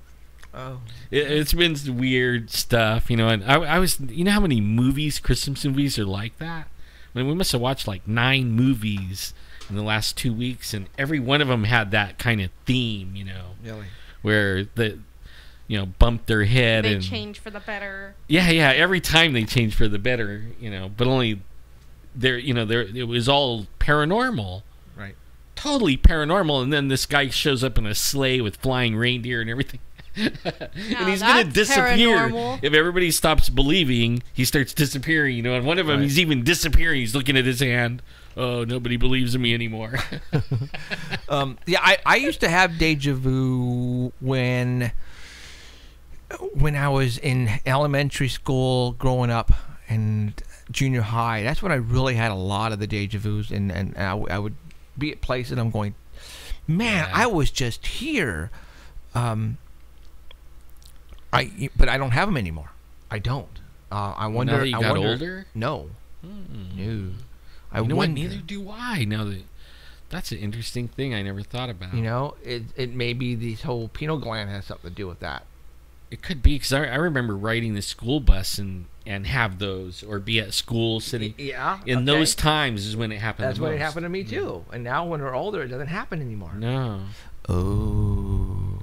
Do you guys all have the same thing as far as deja vus? Did it happen when you guys were younger, and then when you guys got older, it stopped? Maybe. Yeah. Maybe. Ooh. You know what? There you go. This is why we talk out loud. Emerald, deja vu. When was the last time? Well, except The for other day. Well. Yeah. Yeah, and she's Well, younger no. too, though. That was more. That wasn't was a. more like- That wasn't yeah, a deja no. vu. That was a But, premonition or deja something. vu. What was it? Because in the dream, I was going to work and I got But weird see, phone it's call. not work. I'm that you're someplace and all of a sudden you go, I've been here before. Oh, that happens to me all the time. Like, there's just Still? too much to count. Yeah. Oh, then you're weird. I know. Well, you already know I'm weird. I know. Yeah, but no, she might still be young enough for that happen. To where. Yeah. Well, yeah. Well, yeah. Because I can't tell you what was the age that I stopped having deja vu. You know what it was?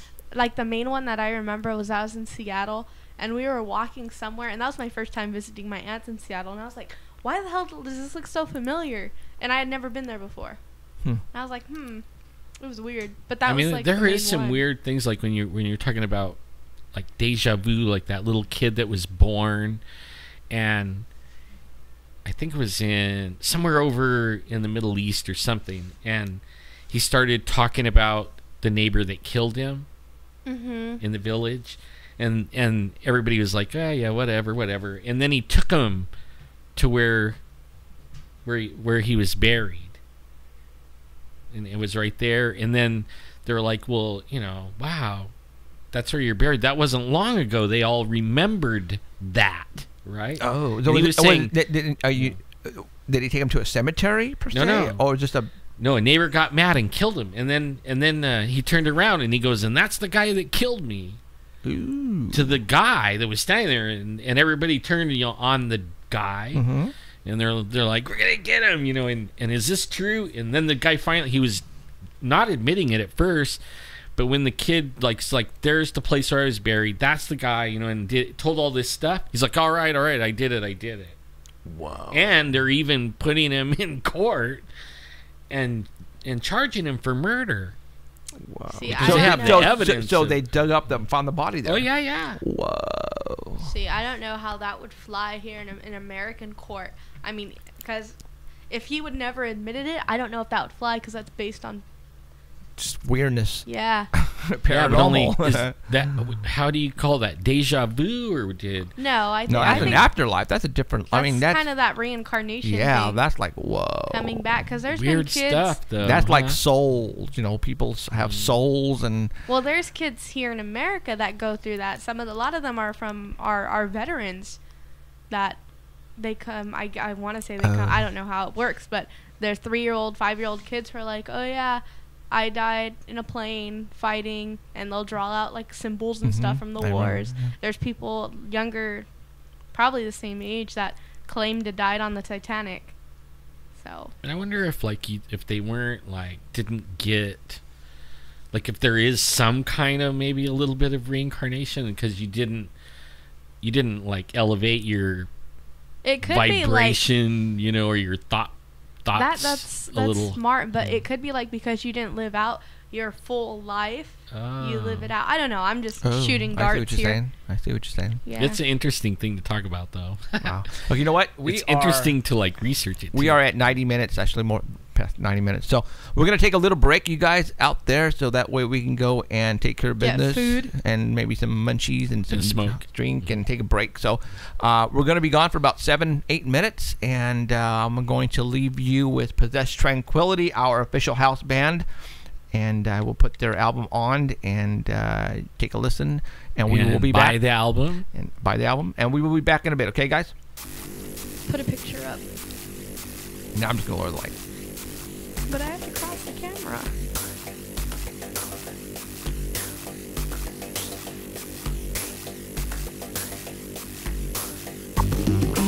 You think you're so smart, hiding from the ones who know you. But we see everything. Innocence never knew you. Street was your ignorance. Everything's gonna get better. Nothing is covered up. That will not be revealed.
Been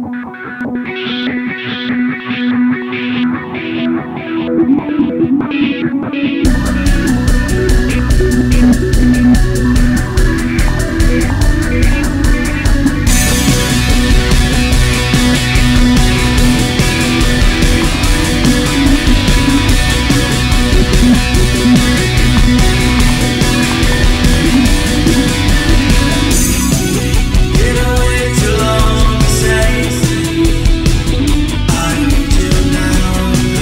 Was it on a day?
Man, I didn't know that the music was just overbearing. Sorry, guys.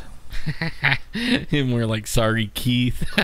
Dude, that was like bad. I had no idea. I thought left it and I thought it was right volume. Okay, we're back. Everybody took care of their needs, and Emerald is munching down on a grilled cheese sandwich over there. Oh, hold on. What? It's amazing. It's a grilled cheese sandwich. Okay. I love grilled cheese. And they're using their Christmas presents, making grilled cheese. The one thing we haven't talked on before we get into, hold on. No, how unfortunately, Jeff, I had a music gig at my house tonight. It's so good, you guys. I wanted somebody. Man, you're making me hungry. You want some? No. Throw a piece. Oh, we mouth. Oh. I get to eat later after the show. I got a date. Aw. Okay. All right. We had another plane crash. Or was it a crash? Or was it I should take that. Let me rephrase that. Another plane has gone missing. Yep. Okay. That's 3 within a year and a half. And they happen to be, now they're not, this one is not in Malaysian, or is it? I know it's an Asian Air. It is. Wow. All right. What's going on? Any theories? This one might be a storm. A storm? Okay. Because the last thing the guy said was he was asking for permission to go up in altitude to get out of a storm. He wanted to go above it. So I mean, that one could have really been a storm. Or the convergence is occurring. There's a portal opening in that area, and that plane went through that portal, just like the other two. Where's my water bottle? I mean, and happened to be in that. Every time she says that, What? I'm going to duck. What, were you going to throw something at me? Water bottle. I was. Why? That just sounds so far-fetched. I mean, considering the stuff we've talked about, I'm like, really? Well, I mean, come on. I mean, that's kind of, don't you think, all right, as of 2 years ago, a plane crash of that magnitude doesn't happen very often. No.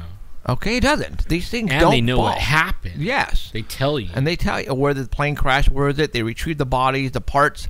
All right, here, a third plane now has gone missing. That's it. Where is the 162 people from this plane now? Are they going to be able to find parts in the ocean like they should have been on the other two if they did crash in the ocean? All right, body parts and cushions and luggage would be, at this time, a year and a half already, should have been washing on shores. Yeah, I guess. Okay? You just don't disappear. Poof. Well, it's like that one guy, I don't know what show I was watching, and I think he's been on 3 shows now, where he was in a little Cessna in the Bermuda Triangle, and he went into some kind of vortex, and he flew a 3-hour flight in 30 minutes. But he came out of it and everything. But he said it was kind of like electricity all over and a green glow around the airplane. I mean, this is X-File stuff, guys. I mean, what if it was, remember our guest, was it, how many weeks ago, we had that one guest and they were flying and oh, yeah. The UFO came up to the side.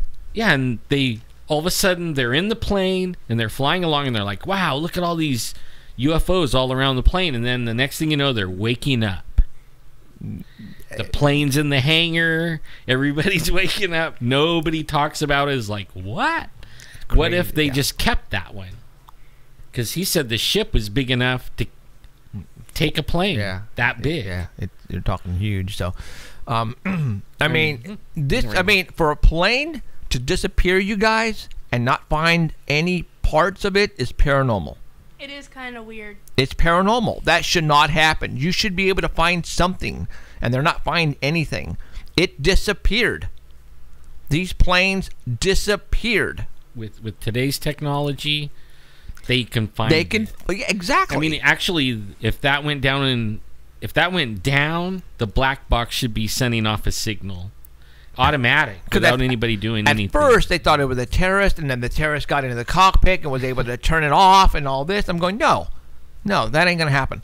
And then, on top of that, I believe the first plane, and I don't know how true this is, but they were getting pings off of cell phones that people had. Right. You know, people now have cell phones. They could, you know, if they're going to crash prior or land in or crash into the ocean, I think one person would be smart enough to get on the phone really quick and call his loved one, say, "Hey, we just crashed," or you know what I'm saying? If you're so far out there, there's no cell towers. Yeah. Okay. Well, you know, I mean, you just can't disappear and not find a part of an airplane. Sorry. I mean, Amelia Earhart is another thing, but that was small. That was small. That was a very, very small plane back then. You know, they didn't have the radars like we do and the technology that we do to this day. We're talking 737, 747s with 150 people on board. You know, everybody now has a cell phone, GPS, tracking, black box. You know, they got backup after backup after backup for scenarios like this. I mean, they should at least, I mean, I know they could use the satellite to find your phone. Right. They don't need a cell tower. Okay, so I don't know. Maybe, well, I don't know. We now we just have to. Somebody should really take a look at these airplanes, and I mean, we did. We talked about, I don't know, the first or the second airplane with the 8 people on board who had the patent to that chip. Yeah. Okay, I don't know if that was the first one or the second one. Yeah, somebody said something about that on this one. Like, is it another Rothschild? Is there somebody very famous on this particular airplane? Well, the passenger list will come out here within the next couple of days, and then once that comes out, people will do their homework.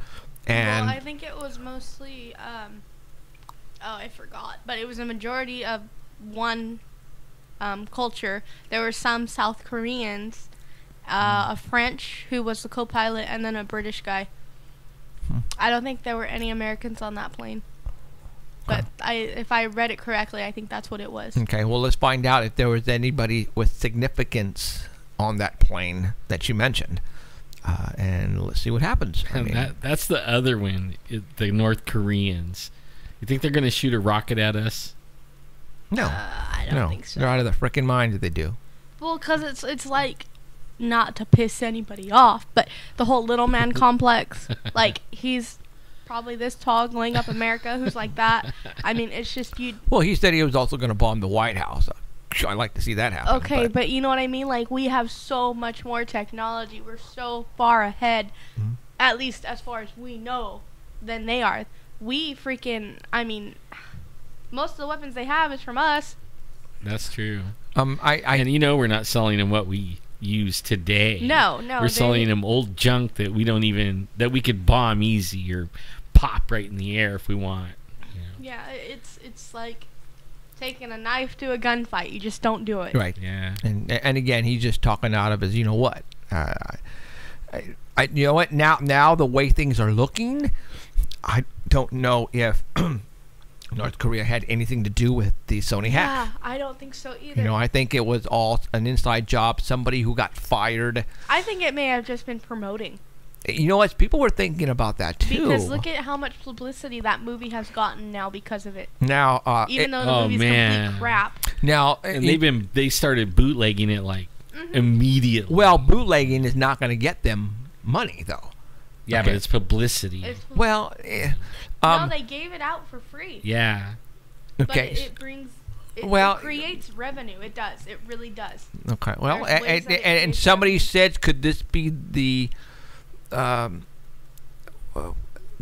know, the world's famous hoax of all time, the famous hoax of all time? I mean, because, you know, if this was a Sony ploy to just do that, I heard Seth Rogen? Yeah. They gave him $8 million for this movie, to do this movie. Wow. Okay, so that dude ain't worth that much. So nobody's worth that much. Okay, so you know, I am. How much was the movie? I wonder how much did it cost to make it? Probably $50 million. I don't think it was. It can't be that much. It can't be that much because there was no special effects. It wasn't like a monster movie. Yeah, it was just set. In just small settings where there was nothing really. So yeah, I don't know. I don't know. Will we ever know? Maybe, but I don't think pieces of it. Like where they're, and it was crude. Really? I don't think Sony, if they did this on their own and they are the ones who are behind all this,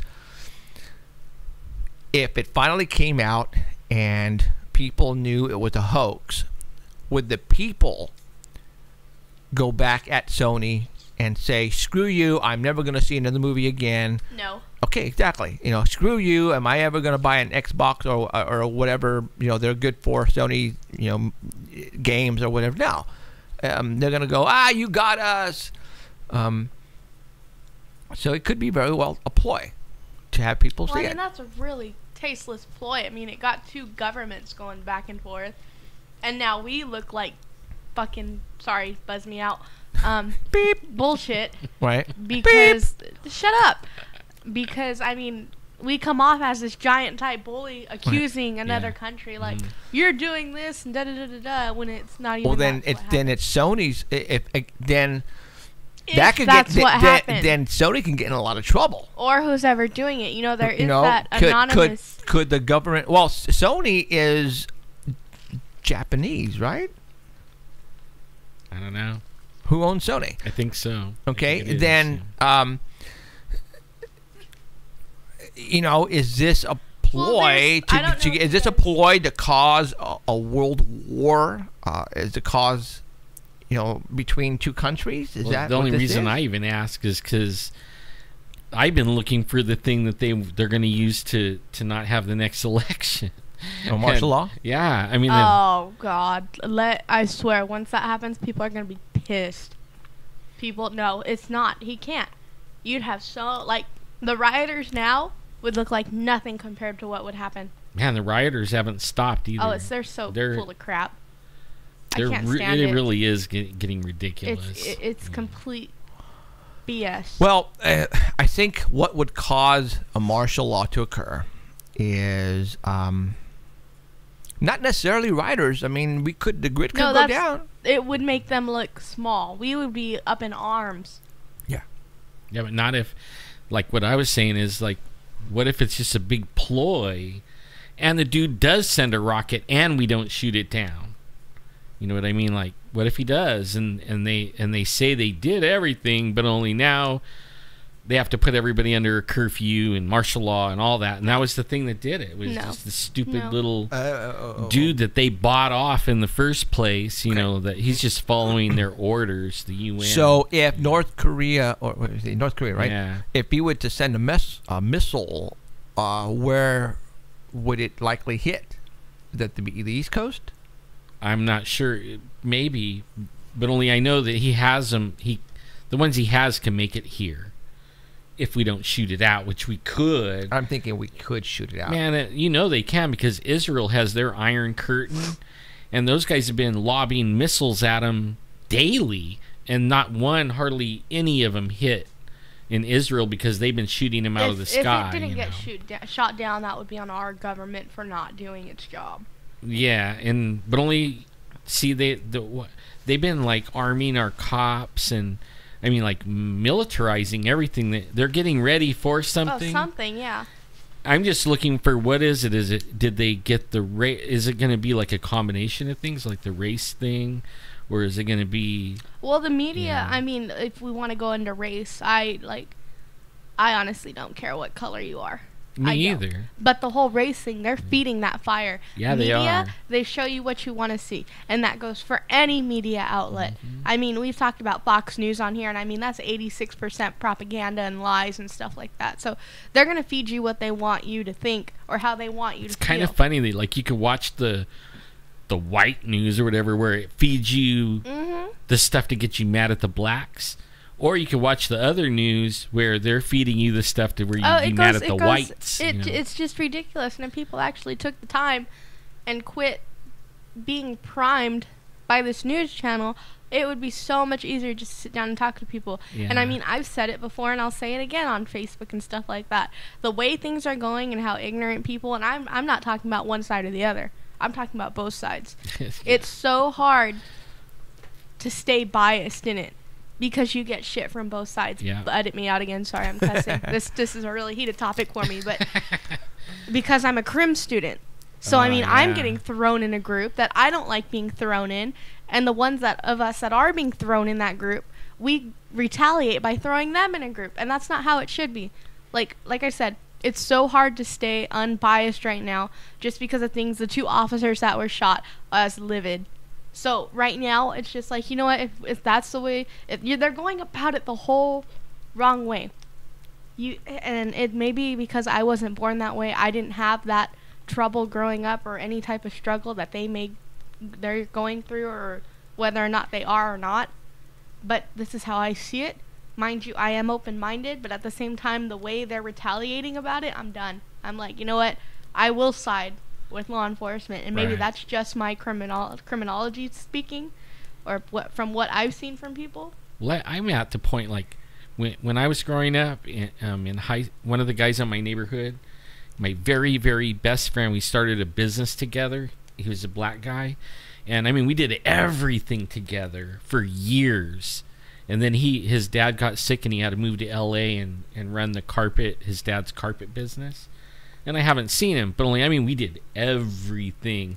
Like, when we went on his mom's house for Thanksgiving and stuff like that, everybody that would freak whenever I walked in the door, they're like, what are you doing, here comes the boy? Who invited him? White boy. Yeah, but only at the same time, whenever he came in with me in places, everybody was like, ooh, you know. Well, and that's the thing. Like, we've been primed for centuries. Like, the whole, it's been in our history. But I also grew up with cops. My dad was a sheriff. My uncle was a sheriff. I grew up running around inside the sheriff's department. I knew a lot of the police. There is like some bad guys. Oh yeah. But only not all of them are bad. No. And the same with race. There is some bad guys in every single classes, race. Well, you have classes within races. Yeah. And I hate to say it like this. If you want to edit me out. But I'm Mexican. Mm-hmm. So I'm like, we have our, what they're called, wetbacks. Or vato. And they're like that with every race. It's not just one or the other. And it's like that in the officers, too. Over here, we call them trailer trash. You know what I mean? So, people sit there and they'll throw you in a category before they even look at you. And it's just by the color of your skin. Well, I actually think that, like you were saying, they're like playing this. And I don't know if you guys are talking about this in your class. Like, why did they buy 38 billion rounds of ammunition? You guys haven't talked about that? Like, man, I would be bringing that up if I was in a law thing. Like, that's more. There's only like 250 million people in the United States. That's enough to kill everybody 10 times. Alien invasion. Do you think so? You think they're But let's think about this though. If there was a real alien invasion and that's what we were prepping for, why would they divide us the way they're dividing us? They are too. Right now, yeah. You know what I mean? The whole race issue, stuff like that. And it's been going on for a while. It's even with the whole jumping the border too. They're dividing us. No, who is they? The government, media, anything higher than your normal average citizen has that type of power. Newspapers are biased. Like we've talked about, our media is terribly biased. There is no true news out there. No matter what you say or what you think, there is no true news out there. It's all biased. Yeah, you have to really dig on the internet, and then you have to read like everybody's different stuff. You got to form your own opinion, guys, and you got to get out there and start digging. It's not just the news. There are several satire websites. Oh, man. Okay, and people, you guys need to stop putting those on your wall or liking it because they're making fools out of you. Yeah, but see, I'm an example really quick that there was this one from Dr. Laura. It said Dr. Laura went and purchased 15 pet bulls and had them all killed, and people were going, "That bitch." Yeah, but they want to believe it. That's why they're like, that's really, why. guys. Yeah. The Inquisitor. I forgot what it was, but it was a satire. Like the Onion. You guys need to. If there's something like that sounds so off the wall, so stupid, don't believe it. All right. Well, everybody knows, like, when you go, like, the National Enquirer. I mean, even when I was a little kid, you knew that was fake. No, it's not. know. Men in Black use that to really go in search of paranormal stuff. You know that, right? You're so full of. The Men in Black, the movie. Come on, guys. Like, I married Bigfoot, right? And I had his kid. I'm too young for that, Jeff. Oh my gosh. Men in I Black? remember the movie, but I was so little. Okay. You're just I old. remember in the movie. Yeah, They go in to get all of the newspaper. Okay, but anyways, all right. Yeah, I don't know what is going on. They are definitely trying to make the public turn against law enforcement really bad right now. they are. Yeah, They are really doing their job to make it happen. and I don't even know why. I don't get it. Is it okay now? Is it getting the cops mad enough that they're ready to shoot anybody? Ooh. Or is it getting the people mad enough where they'll start shooting at the It's cops? both. Like, you It's know. both. I mean, we read a book, and I don't usually promote stuff like this, but it's called Blink: The Power of Thinking Without Thinking by Malcolm Gladwell. We read it in my ethnic and gender class, Crim, and it opened your eyes to, like, when you look at somebody, because we all do it, there's no denying it. I'll look at somebody and I'll be like, okay, I'm going to sit here and I'm going to pick pieces that I like about you, and there's going to be some things I don't like about you. I'm going to sit there and judge you. In that split second, we all do that. Yeah. And we take things for face value. And in this book, it kind of brings that up. And it tells you, okay, you can't stop it, but you could alter how you see things. Like, you could sit there and, like, think without thinking. And, like, I would have, if the whole world, or if there was a class you could take just on that book, I think it would help. Or just look at some of Malcolm Gladwell's research in some of his books. But Blink is the one that kind of made me sit down and think, because I do it too. On Facebook, I'm all about the cops. I'm like, hey, blue lives matter too. And at the same time, you need to be there and be like, you know, all lives matter. It shouldn't matter. Blue, black, white, yellow, brown. But like I said, this book really will sit there and make you think about some of that stuff. Because we all do it. If we you all really, do it. if you research the race thing, or a human race, we're all really brothers and sisters. It's all the same. Cousins. We're all I the mean, freaking man, same. Heck yeah, man. We all came from the same DNA. Way back, there was just two people with this certain DNA, and then we all came from that. So really, we're judging our own family. Well, I mean really. If you cut any one of us, we all bleed red, guys. Yeah. And we all have feelings, and we all could hurt people with our words really bad. I mean, yeah. But I mean, that's how I see everything. I just don't know. Like, I'm starting to freak out on things are coming. Like, we were talking about being enlightened. It seems like we're getting enlightened. The government knows something. They've been putting things in the water. Now all of a sudden they started this war on this thing that's getting people riled up, and they're shooting each other in the streets. Let's look at this. Like, you know. This is a major news event. So with any major news event, what are they covering up? This is at the forefront right now. This is it's the topic you hear in the freaking streets. Yeah, it is. I was in Panera the other day, and some chicks were talking about the rioters because they were walking down Blackstone. And I was like, okay, big event. What are they trying to cover up? What's the main goal? Well, you got New Year's coming right around the corner. There's a lot of new laws that are going to take in effect. Oh, yeah. All right, so maybe they're trying to cover up a lot of that's going to hit the books here pretty soon. And there's a lot of laws coming in, and I don't know, I heard people were saying that they've passed some stuff that are really going to piss people off. So maybe that's what they're trying to do. I don't know. I've been saying we need to get rid of all of them for a long time. I'll probably come under a lot of... What laws? No. The people that make the laws. Oh, yeah. They don't work for us no more, and they haven't. No. Well, the thing is, I mean, you have, in any business, and this is the problem with our law enforcement as well, you have these people at the top, older, white, I'm going to throw it out there, white men, and you're racist. Shut up. They have, let me talk.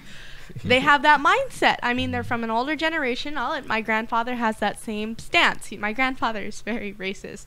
And So when they go to hire somebody to fill in that spot, it's going to be of that same mindset that they are. That's how business works. You want to pass on your business who has the same type of mindset that you do. So as we go through, that's all it is. It's from the next person to the next person, and they all have the same mindset about things, whether it be race, class, anything like that. So it's going to come through. It's going to rain down to your normal sheriff's deputies and your police officers who are out in that street. And they're going to be hired over somebody who has a different mindset. I mean, it's like that saying with lawyers. Like, all lawyers go in there to change the system. They just become a part of it. Yeah. So that it's just like law enforcement. That's true. So we need to start from the top. We need to start with all of our bigwigs and get them out and start fresh. Getting to the paranormal end of it, I don't think we have much time. I think something's coming to a head, and this is like, all this stuff is pointing to some kind of intervention or I think something's enlightenment, or I'll run for president. Vote for emerald shirts to everybody. I have a feeling there's not going to be no presidential race. I mean, when you start really reading, there's like what the main. It goes back to the reptilian thing again. These dudes are calling the shots on the earth and controlling the governments and the corporations and everything, and this is all going to be revealed or something, and nobody's going to like it when they find out that we weren't really free. Oh, we haven't been voting forever. I mean, we weren't really free from the very beginning. We weren't, and we never were. It was just like we thought we were, And now it's just they're just going to crack down and they're going to make it so, how they want it, and there's not going to be nothing you can do about it. Yeah, but like I was saying earlier, the whole martial law thing, they're going to get so much stuff for that. Yeah, I think about that. Basiago being the president, Well, it just depends, because if you keep giving people free stuff where they don't have to work, they may get away with it, but I think the majority of people would be so pissed off. Well, there's a majority of the people. I don't want to say majority. Here we go. If martial law were to go in effect, and let's say the economy took a dump, then a lot of people would be out of food. So we got a caller. Is that Charles? Man, they might be out of food, but if we all go, you know what? I'm so connected to the pharmaceutical thing. I just will die. Unfortunately. Because you need the medications to stay alive, right? Yeah. Oh, yeah, let's go do that. Let me let Jeff know. He has some tips on fluoride. Tips on fluoride? To get it out of your body and stuff like that. Do you want to go into that? Drink chlorine. No, I'm not. You know what? I don't know. I just stopped using it. Just fluoride toothpaste. No, he has tips. Oh, he has tips. Yeah. Oh, okay. Put okay, it on. Hold on. Yeah. I'm going to put you on. Oh, yeah. Yeah, so I was going to say drink chlorine. Charles. Hello. How are y'all doing Good. today? Charles. Y'all have a great Christmas? Absolutely. Yeah. So, so what are your tips on getting the fluoride out of your system? Well, I found out a few years ago mine was off the wall. My levels were, and how did you wait? How did you figure out your levels?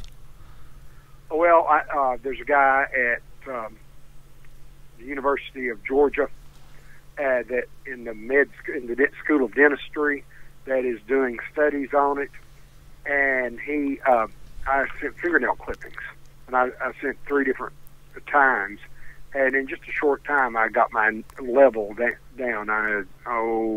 By tenfold. But the biggest thing was I stopped drinking tea. Tea is probably the biggest source that people have. There's a huge amount.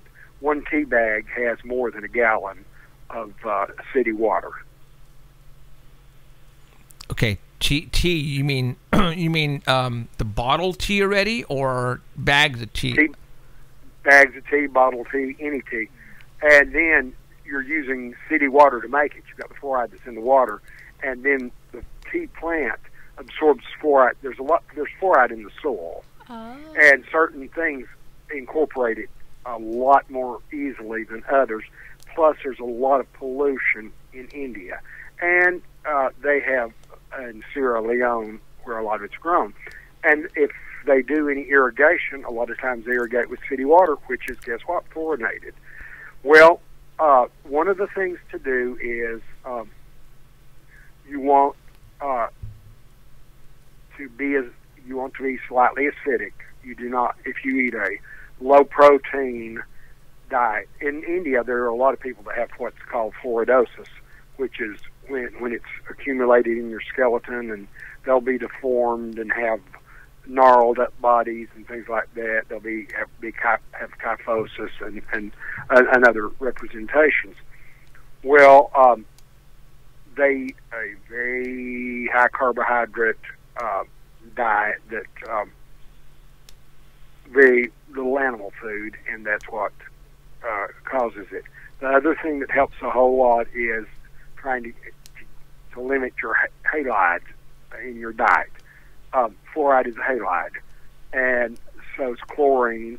If you're going to drink on your water, you're going to get it if you get bottled water or whatever. The only that doesn't have it is distilled. Or you can get a real complex filter system. There's a place in Georgia, Pure Earth Water. They have some filters that are really great that get that out. But if you get the chlorine out, chlorine's a halide too. Every halide that stacks on each other makes them go in. Well, if you don't have chlorine in your water, filter it, get the chlorine out. That helps a lot. And then be sure you have your salt that is iodized. Iodine is a halide, but we need it for our thyroid to function. The thyroid is one of the primary things that you kill with fluoride. My thyroid completely stopped, and that was when this happened. It just, I was just saying, God, I want to know the answer. So I said, well, I think it's thyroid. It's got to be fluoride because of the tea. I Googled tea immediately and found out the levels of fluoride that were in tea, and I was drinking a whole lot of tea, so I quit. I went cold turkey, and by all rights, I should have had the headache from hell, but I didn't. And it was just, that was the action I was supposed to take, so it went away. And I started getting better. Well, we did a baseline fingernail test, and then we did them 2 other times, and I got mine down to below there's kind of a baseline of people he has checked, and I was even below the baseline, and I was still using fluoride toothpaste and a few other things. But if you have your iodine in your body, your thyroid's working, and then the other thing is getting adequate magnesium. Magnesium and salt in your body. Salt helps keep your calcium ions suspended. And if they're suspended, they don't start settling out in different organs and different cellular tissue. And salt helps that happen. The other thing is the magnesium. You have a push-pull between magnesium and calcium in your body, and that is what keeps those two minerals go. You have sodium versus potassium, magnesium versus calcium, and those are, you get the balance. Well, if you have enough magnesium, you don't start doing the calcium deposits.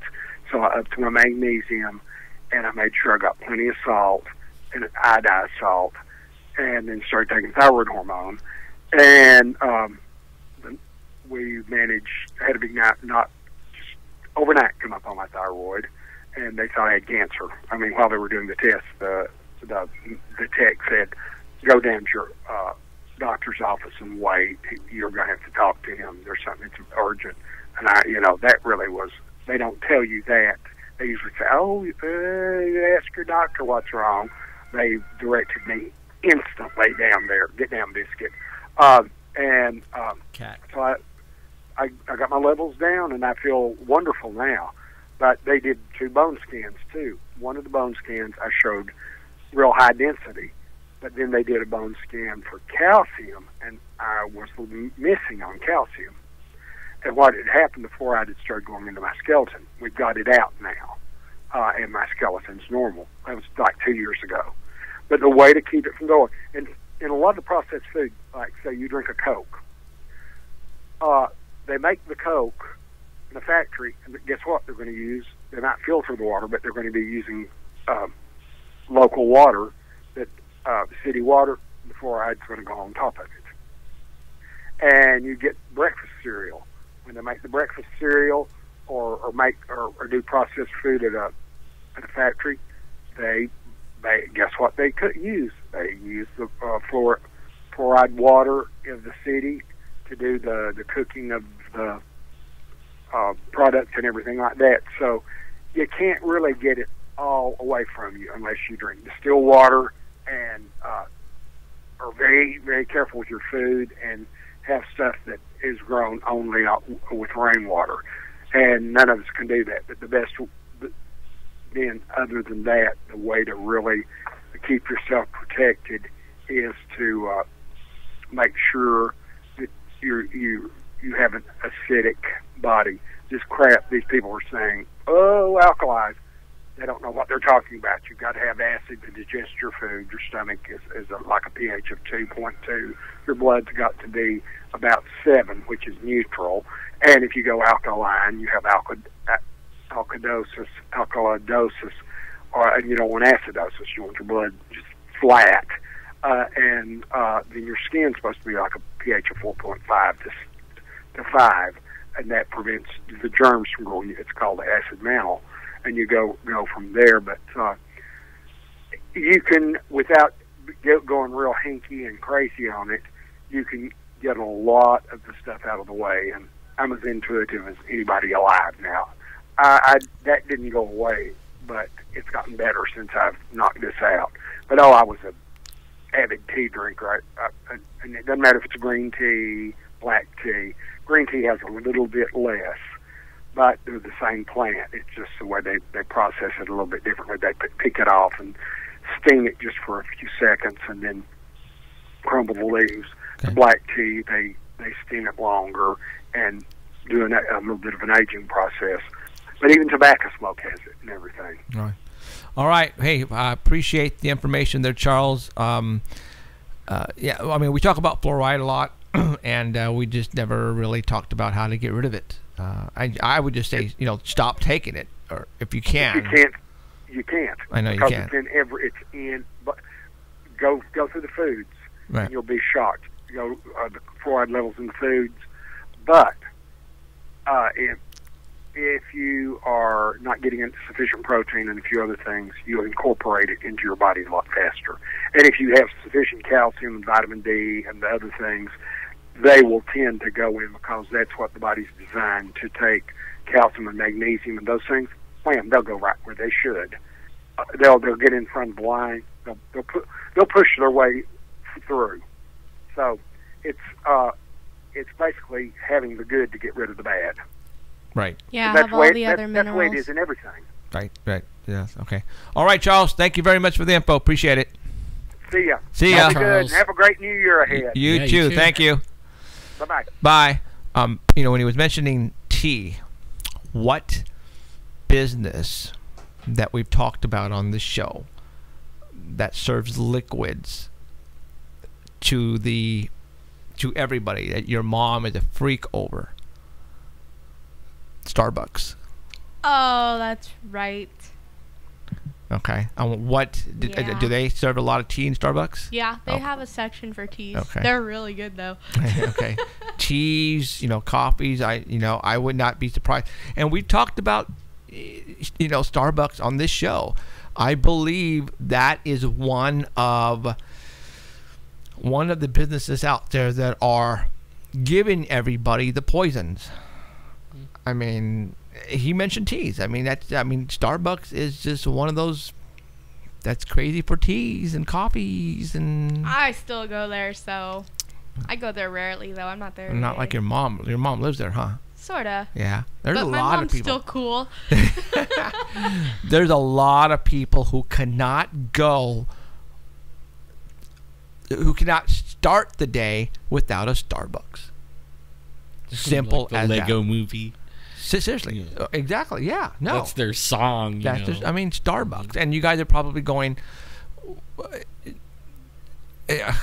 you know, we've talked about this on the air about the logo of the Starbucks, what we think Starbucks is really about. You know, we've showed the logo, the siren. Siren, yeah. Yeah, the siren. That is basically attracting all the people. I mean, you know, people are infatuated with Starbucks. I mean, it's like I see a Starbucks in their hands, whether it's an ice cold drink or with a coffee in the morning.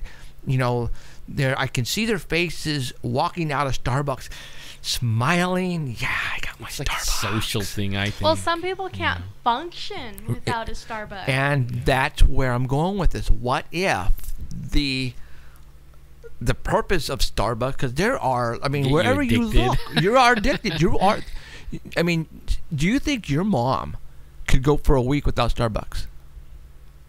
If she absolutely had to, she would. Because my mom's just freaking. But would it be Strong. hard? Yeah. But I see. I You don't know- know because she gets it on and off. Like she'll have spurts of it. Uh-huh. Like I mean, that's kind of like a drug addict, huh? Right. Well, you have spurts of it, and then she'll be fine for like a couple months. But then she gets another one, and then she's on it again for another. you know, couple like months. Charles was saying, if you don't take your caffeine addict, you know, you get headaches. I remember when for some reason, I don't know, a couple of months ago, I ran out of Pepsi. And I stopped drinking Pepsi for a week. I was getting a migraine headache forever. And I was going, why am I getting a headache? You're getting Why? moody. And it's because I stopped drinking the caffeine. I mean, literally, I drink a lot of soda, a lot of Pepsi. I'm a Pepsi-holic. Pepsi, call me for a sponsorship. And yeah, you know, it's like Starbucks. I wonder for those people who are Starbucks addicts, if you would stop for a week, you guys would probably just get a migraine headache that just would not go away. I'm gonna try that. I just got a gift card for Starbucks for Christmas. Mm-hmm. I'm gonna get one every day for a week and a half, and then just not get one. Just drop it. You think anything would happen? For one day? No, because it's still going to be in your system. So You have to let it get out of your system. And I don't know how long it takes for that to happen. like a week on, a week off, and we'll see from there. You can try that. All right, I'll try that. Okay. I want a and Starbucks. Get something. Get a tea. You drink tea? I'll drink tea. Okay. Get a tea and see what happens. And see, for some reason, I can see her coming in on a Sunday. Shut the F up. Don't leave me alone. You know, you're just so irate because, you know, your head hurts so bad and you're... Okay, you know what? Here's what we'll do. I'll start tomorrow, and then I'll be here next Sunday. I'll do like a journal or some weird stuff like that. Okay. And then that week later, I'll be off of it. So by that Sunday, if any, we'll have some effects. Okay. We could try that because I did that with the toothpaste. And I would get headaches after I would brush my teeth in the morning, not knowing why. Once I switched to Tom's, no headaches. They're gone. Like, it made me sick. So Now, did The Toms made you sick? No. The Toms, I'm not sick on the Toms. But I'd have like this miniature stomach ache after I used it, and I just thought, okay, maybe I'm swallowing too much toothpaste or something like that, and I'd get a headache later on during the day. So I was like, all right, let me try just Jeff's BS toothpaste. Right. So I got some toothpaste at Target, and I used it, and then for that week, not realizing it, I was like, oh, I'm not getting a headache anymore. Where'd the stomach ache go? So, were you getting the stomach ache and the headaches when you were on fluoride? No, yeah. Huh, Yeah. interesting. And now you don't have headaches or stomach Now aches? it doesn't give me a headache. It doesn't give me that foul taste in my mouth. And maybe it's just like the placebo pill effect. Maybe Right. that could be it. But I'm still using Tom's and nothing.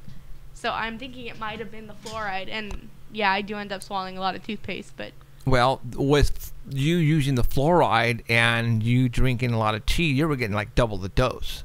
And maybe it was getting you, maybe it's too much fluoride was well, getting I you wasn't sick. really drinking a whole lot of tea. No? Was I? I don't remember. Well, I don't know. Because I switched to Tom's. God, this was like 3 months ago. Yeah, I love it. So you guys, we kind of like are giving you guys some hints about what they're feeding you in toothpaste, fluoride. But they push it on you. The whole like commercials. Oh, buy kids toothpaste enhanced with extra fluoride. Yeah, yeah. Oh, Why yeah. do I want to give that to my sister? We are, my wife and I are going to make an appointment with a Clovis dentist who does not give fluoride in his practice and who takes out The fluoride fillings. The fillings. The mercury filling. So I'm going to go see him, and I'm going to talk to him about, maybe he could be a guest. That would be interesting. That's exactly what I want to do. I want to get him here as a guest about the mercury fillings. Yeah. Because I've had bad allergies all my life. All right. Honey. And no, I tried. No, I can't say I have tried. I have a feeling the mercury in my tea. I have a lot of mercury, and it's because when I was growing up, my digestive system was not ingesting the correct minerals and vitamins that I needed. I was so skinny growing up. My parents thought there was something really bad inside me. I mean, I was sick with something. I was so skinny, I could eat 2 hot dogs. I mean, large hot dog with French fries, in one setting, and it would go through me so fast, and I would literally go poop within an hour, and it's gone. Ew. Okay, I know that sounds ucky, but there's a reason why I'm telling the story.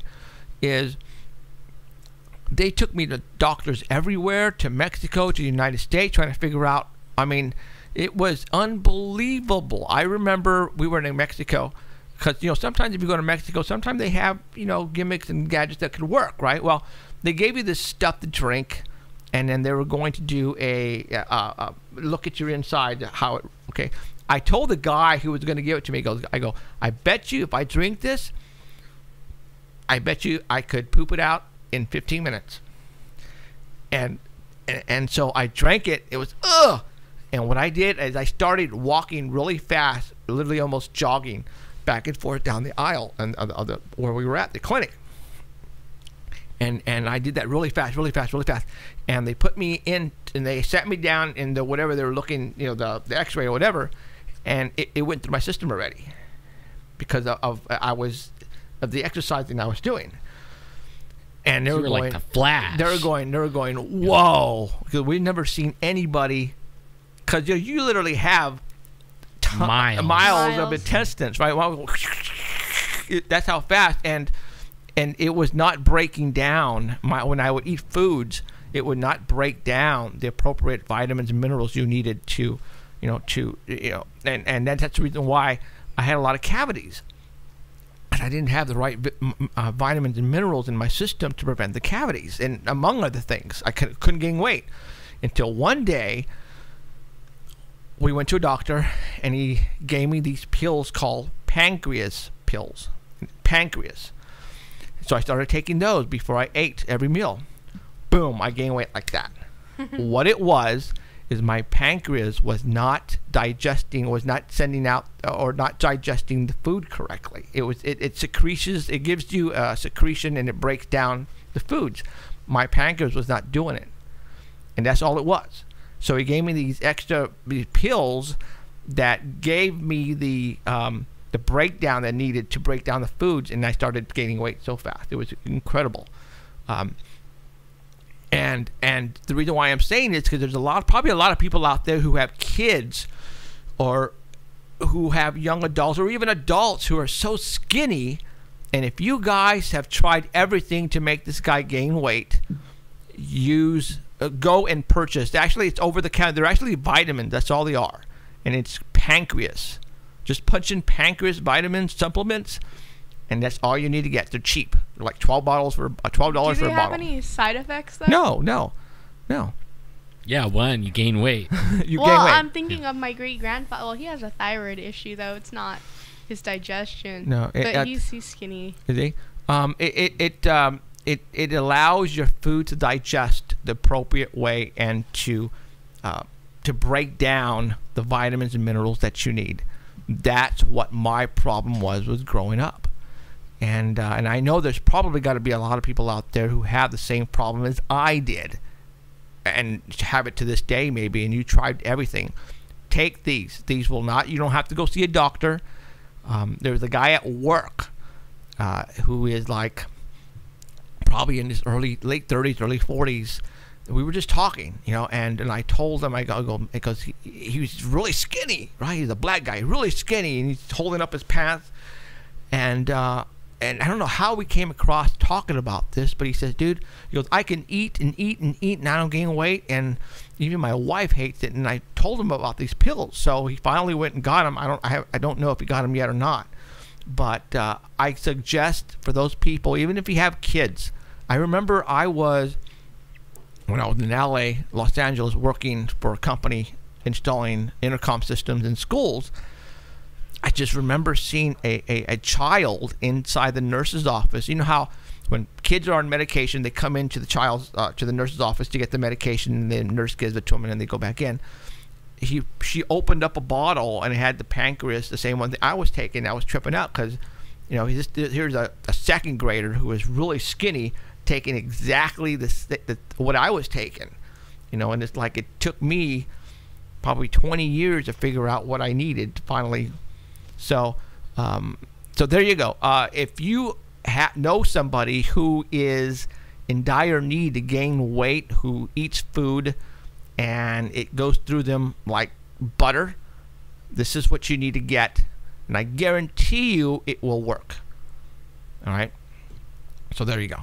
See, I'm actually waiting for this season to be over, because then I could get back to normal and get back to I could gain or lose my 10 pounds. That's Christmas season. I gain back, every year this year. I could walk by right now and just look at a table full of goodies and walk away 5 pounds more. I mean, it's ridiculous. Oh, I know. I gotta hit the gym so much harder this week. Oh, shit, we only have 20 minutes left. I know, that went by fast. Usually I get bored with you guys about halfway. That's what I say.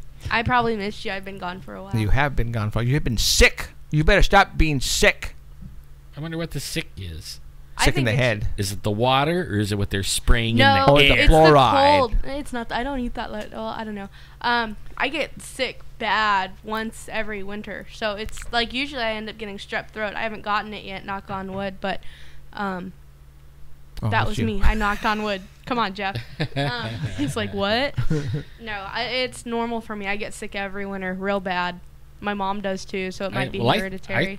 I'm still the conspiracy guy, and the water, we talked about that. Now we got to talk about, I put this thing on my Facebook today about the airplanes spewing the chemtrails. Mm-hmm. I think that has something to do with people getting sick. I think it's like he was talking about he checked his fluoride level. I think everybody should check their aluminum and barium level if they could afford, or their insurance will pay for it, because I was looking at these maps, and it's actual maps of satellites that look over the, look over everything, and you could actually see where, if it was a contrail, a real contrail, that it would go like the plane was going from New York to, L.A. It should have, when it reached a certain altitude and a certain humidity level and temperature level, it should have a contrail all the way. Mm-hmm. But it was only over the cities. It was like every city had this grid patchwork over it, and it was like, what? I mean, that, if everybody's seen that, all the people saying that the chemtrails aren't real, they would be saying, oh my God, they're real. And it was not just over America. It was over Italy and France and I don't know. all over the place, I'm still man. on the table about the chemtrails and stuff like that. I don't know. Well, because I know the whole crop dusting, like the pesticide stuff and stuff like that. That we learned about that in egg. So I know of those chemicals, but I don't know. I haven't seen a whole lot, and maybe it's because they're trying to hide it. About they're not hiding it. Chemtrails. I don't know. Okay, what the hell would they be spraying over cities? They're just trying to do weather modification. They're trying to cool the sun, and if you go back and research it, you find out they've been talking about it since the 80s.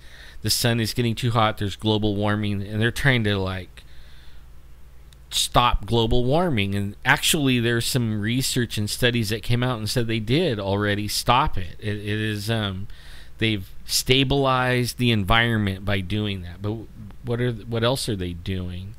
I don't trust him. You could tell, huh? Like, yeah, I don't know. I don't trust him. I mean, we were talking about the fluoride, and then all the billions of rounds they bought, and all the way they were using the media rounds against everybody. And sneaky. It's kind of. I mean, I just don't like none of it. I actually think it's us against them, and maybe I shouldn't say much more than that. I get myself in trouble. Put a target on Not your tonight back. at 2:00 in the morning. Alan Thomas. Yeah, everybody in your house has got their head on the ground with a gun pointed at it. I think We've that been having a caller from LA. Huh? Should I call back? Somebody called in. Yeah. Yeah. Okay, I'll call them back. They've called a few times. Oh, really? From L.A., huh? Just go ahead and just accept it next time if somebody calls in. Call them back. All right. But I guess we're just not a paranormal show. We're a doctor show. So Okay, let me go ahead. What were you going to talk about? let me silence her on the microphone. I silenced you. Oh, Bigfoot. Okay. Yay, Bigfoot. Somebody was saying something about North Fork. Los Angeles, you're on the air. Hey, how's it going? Good. Who are we talking to? Hey, hey, first of all, what's both of your names? I kind of slips me every time I try to listen. Well, you got Jeffrey and Ellen. Jeffrey and Ellen? Right. And then the other girl is... Emerald. Emerald. Okay. Hey, nice to hear you guys. I just listen every now and then. I jump on Sunday and I listen. I didn't realize you were taking calls because the phone said you weren't taking calls right now. So, but anyway, as far as Bigfoot goes, I really think everybody's missing the boat on Bigfoot. I think it's really obvious. They're interdimensional. But I think they're actually in tow with extraterrestrials. That is to say that I think extraterrestrials are using them kind of like workers, kind of like you'd see utility workers when you're driving down the street. And they use Bigfoots to do, tasks.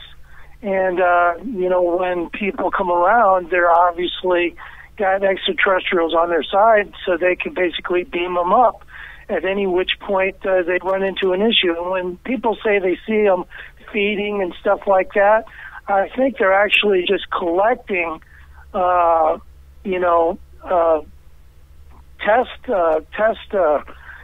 testing the fish and whatnot. They're really not eating the fish or eating deer like people say they're, eating deer and stuff. I think if anything, they're grabbing them up to put on the UFO. Well, we have had reports, and I mean, we see this all the time, where Bigfoots have the deer over the shoulder and walking off with them, and people there are reports, though. There are reports. Yeah, reports, and people are witnessing people being abducted by Bigfoots too. But we've always thought that, all right, they're using them for consumption and they're cannibalistic and they're eating them. But we have heard that Bigfoots are, interdimensional and possibly from another world as well.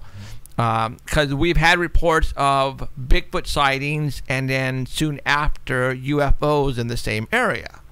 Or UFOs and then Bigfoots. And I totally concur that for people who believe on that side of the fence, I actually believe that they are on the right track. It's the same with chupacabras. I don't think they're a government experiment. I think they're actually in the same category as Bigfoot. They're simply doing things. They're spying on people in their homes. They're eating. They may actually eat chickens and cats, but they're really, and that's probably just their preferred method of consumption. And but that's not where they normally get their produce and their food. Yeah, you know what? There are. We wonder where are all these monsters coming from. I mean, because we talk about that here. And we talk about different types of monsters and creatures. Where are they all coming from? Have they been here since the beginning and they've been just hiding away from public? And then all of us... I think they're actually coming from very close by, and that it's simply, you know, a matter of time before we come to a conclusion that this is the case. I think that there was a show on recently about aliens on the moon. Did you see that? Oh, God, I've seen so many shows. Well, it talks about structures on the moon. Oh, yeah, okay. And they show a lot of very, very convincing structures. And I'm not just talking about Richard C. Hoagland's structures. I'm talking about structures that have actually, NASA has released the photos, and people have identified these structures. Satellite dishes, possibly nuclear plants, possibly turrets, alien bases. And I think that these creatures reside in very close proximity to these locations and or in them. And that we're just sitting here, you know, scratching our heads most of the time. Yeah, well, you know what? That could be very true. You know, there's a reason why we haven't been back to the moon.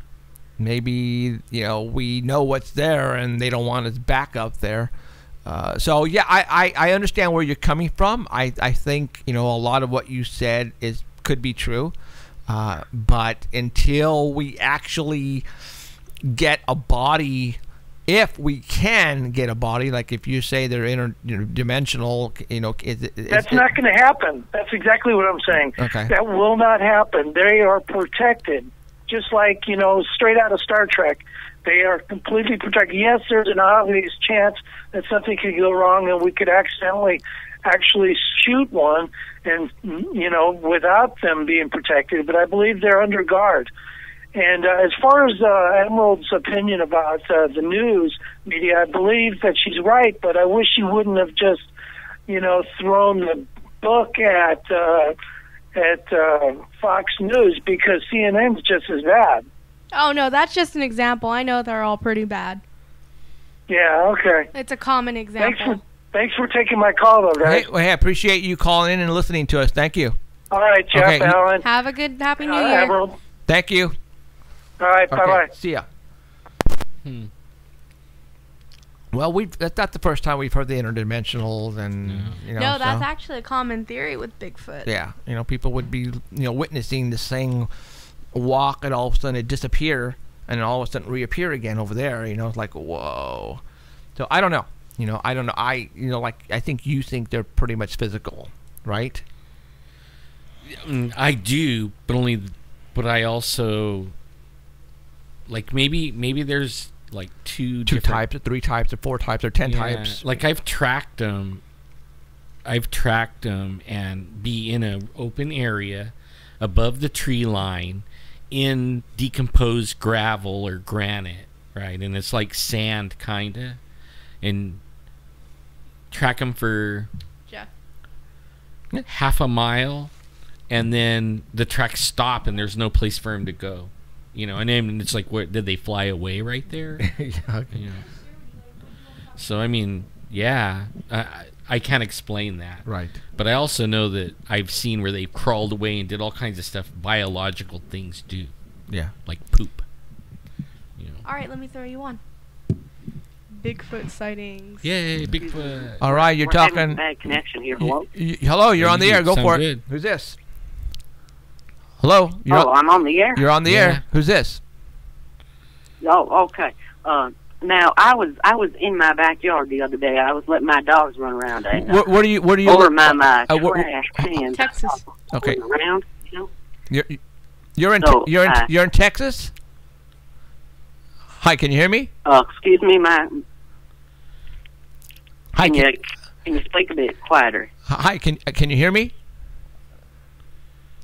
Yeah, I can hear you. Okay, where are you calling from? I'm calling from Austin, Texas. Okay. If you're listening to us on the computer, lower your volume on the computer because there's a delay. Just listen to us on the phone.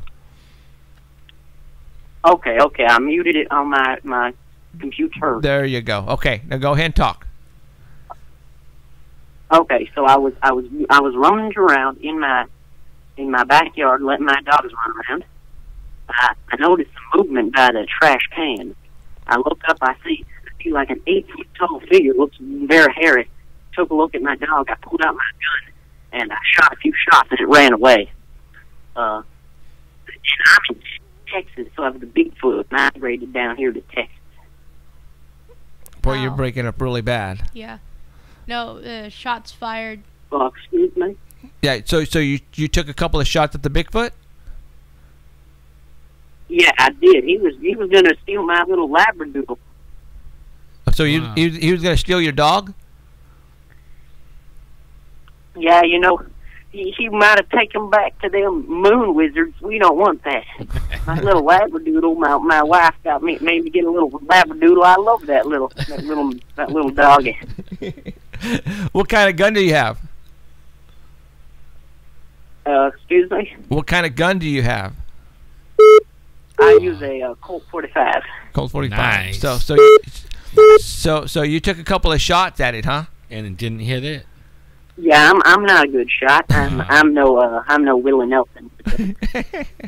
Right on. So, okay. All right. Well, hey, appreciate you talking. No, go ahead. Now, do you think that Bigfoot is one of them moon wizards? You know what? We don't know what a Bigfoot is, to be honest. But I can tell you right now, though, they do exist because people like you are witnessing them and taking shots at them with your gun. Yeah. I have a theory here that maybe Obama wanted to take all the Labradoodles and send them to our new Chinese overlords that run the Illuminati. So he made Bigfoot to come in and take our Labradoodles so he can make them into glue to create guns to make the new world order. Okay, well, I think you never know. So, all right, we got another call, so we're going to let you go, okay? Okay, don't let the moon wizard get you. Go ahead, have a happy Christmas, a Merry Hanukkah, and a crazy Kwanzaa. Yeah.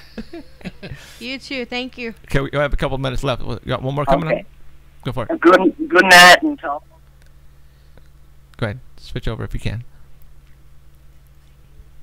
Hello? Hello, you're on the air. So, hey, this is Joe Inman. I talked to you. Who's this? Let me cut this computer down here. Let me mute it, buddy. Okay. There we go. Oh. Yeah, I talked to you about that thing I saw in that tree. Oh, dude, we only got 1 minute left, man. Oh. Oh, bummer. You want me to call in next week instead? Yeah. I'll call in next week, okay? All right. All right, dude. Then. Thank you. Okay, bye. This is the guy who saw the gargoyle. That'd be super man. cool. He would. I was listening to his story, and I was in the dark near a tree, parked in my van, and he was telling me this. I go, click, close the door, lock the doors. I'm going, crap, why you have to tell me the story right now? So that was pretty funny. So, all right, how much time we got? So, okay, so we're almost there. So, okay, you guys. So Labradoodles might be Bigfoot. So. That was good. I mean, he kind of tied everything together that we were talking about. That was kind of cool. Oh, my God, that was funny. So, all right, we're just about out of here, you guys. Appreciate you guys tuning in wherever you may be. This is it. Next year, next time you hear us, it's going to be 2015. Where did the whole year go? It went by pretty quick. Wait, so 2013? 2015. Holy mackerel. I'm falling behind. I'm going backwards. So next week, I don't know what we're going to talk about, and hopefully we'll have, I have a couple of people I'm going to call and get on the air and talk about some good stuff. So we'll see what happens. But you know what? You never know who's going to call in. You never know who we're going to have on the air, and it's every Sunday is going to be a good show. So I hope you guys tune in. A myriad of people today. That was cool. Yeah. So I don't know. It's like I could hear ham radio or something. Right now? Yeah. I hear something. It's like some kind of weird talking. Oh, you know what? I had the hotline full blast. Nice. That's probably what it was. Well, I'm not plugged in. Yeah, plugged in. Oh, it's probably just picking up. Skip. That's weird. So, all right, you guys, we're just about out of here. Music.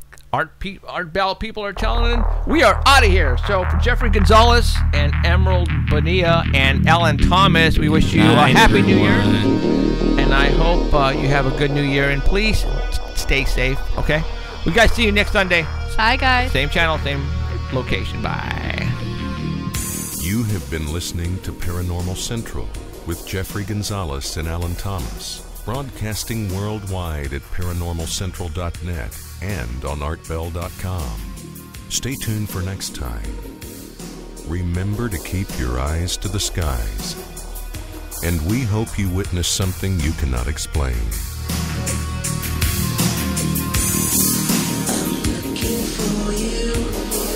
You're looking for me. We have to decide what it will be. Can it be true? Can I believe the unexplained? Look into the sky, you realize you're not alone. Open your eyes, you can find the trail that comes from.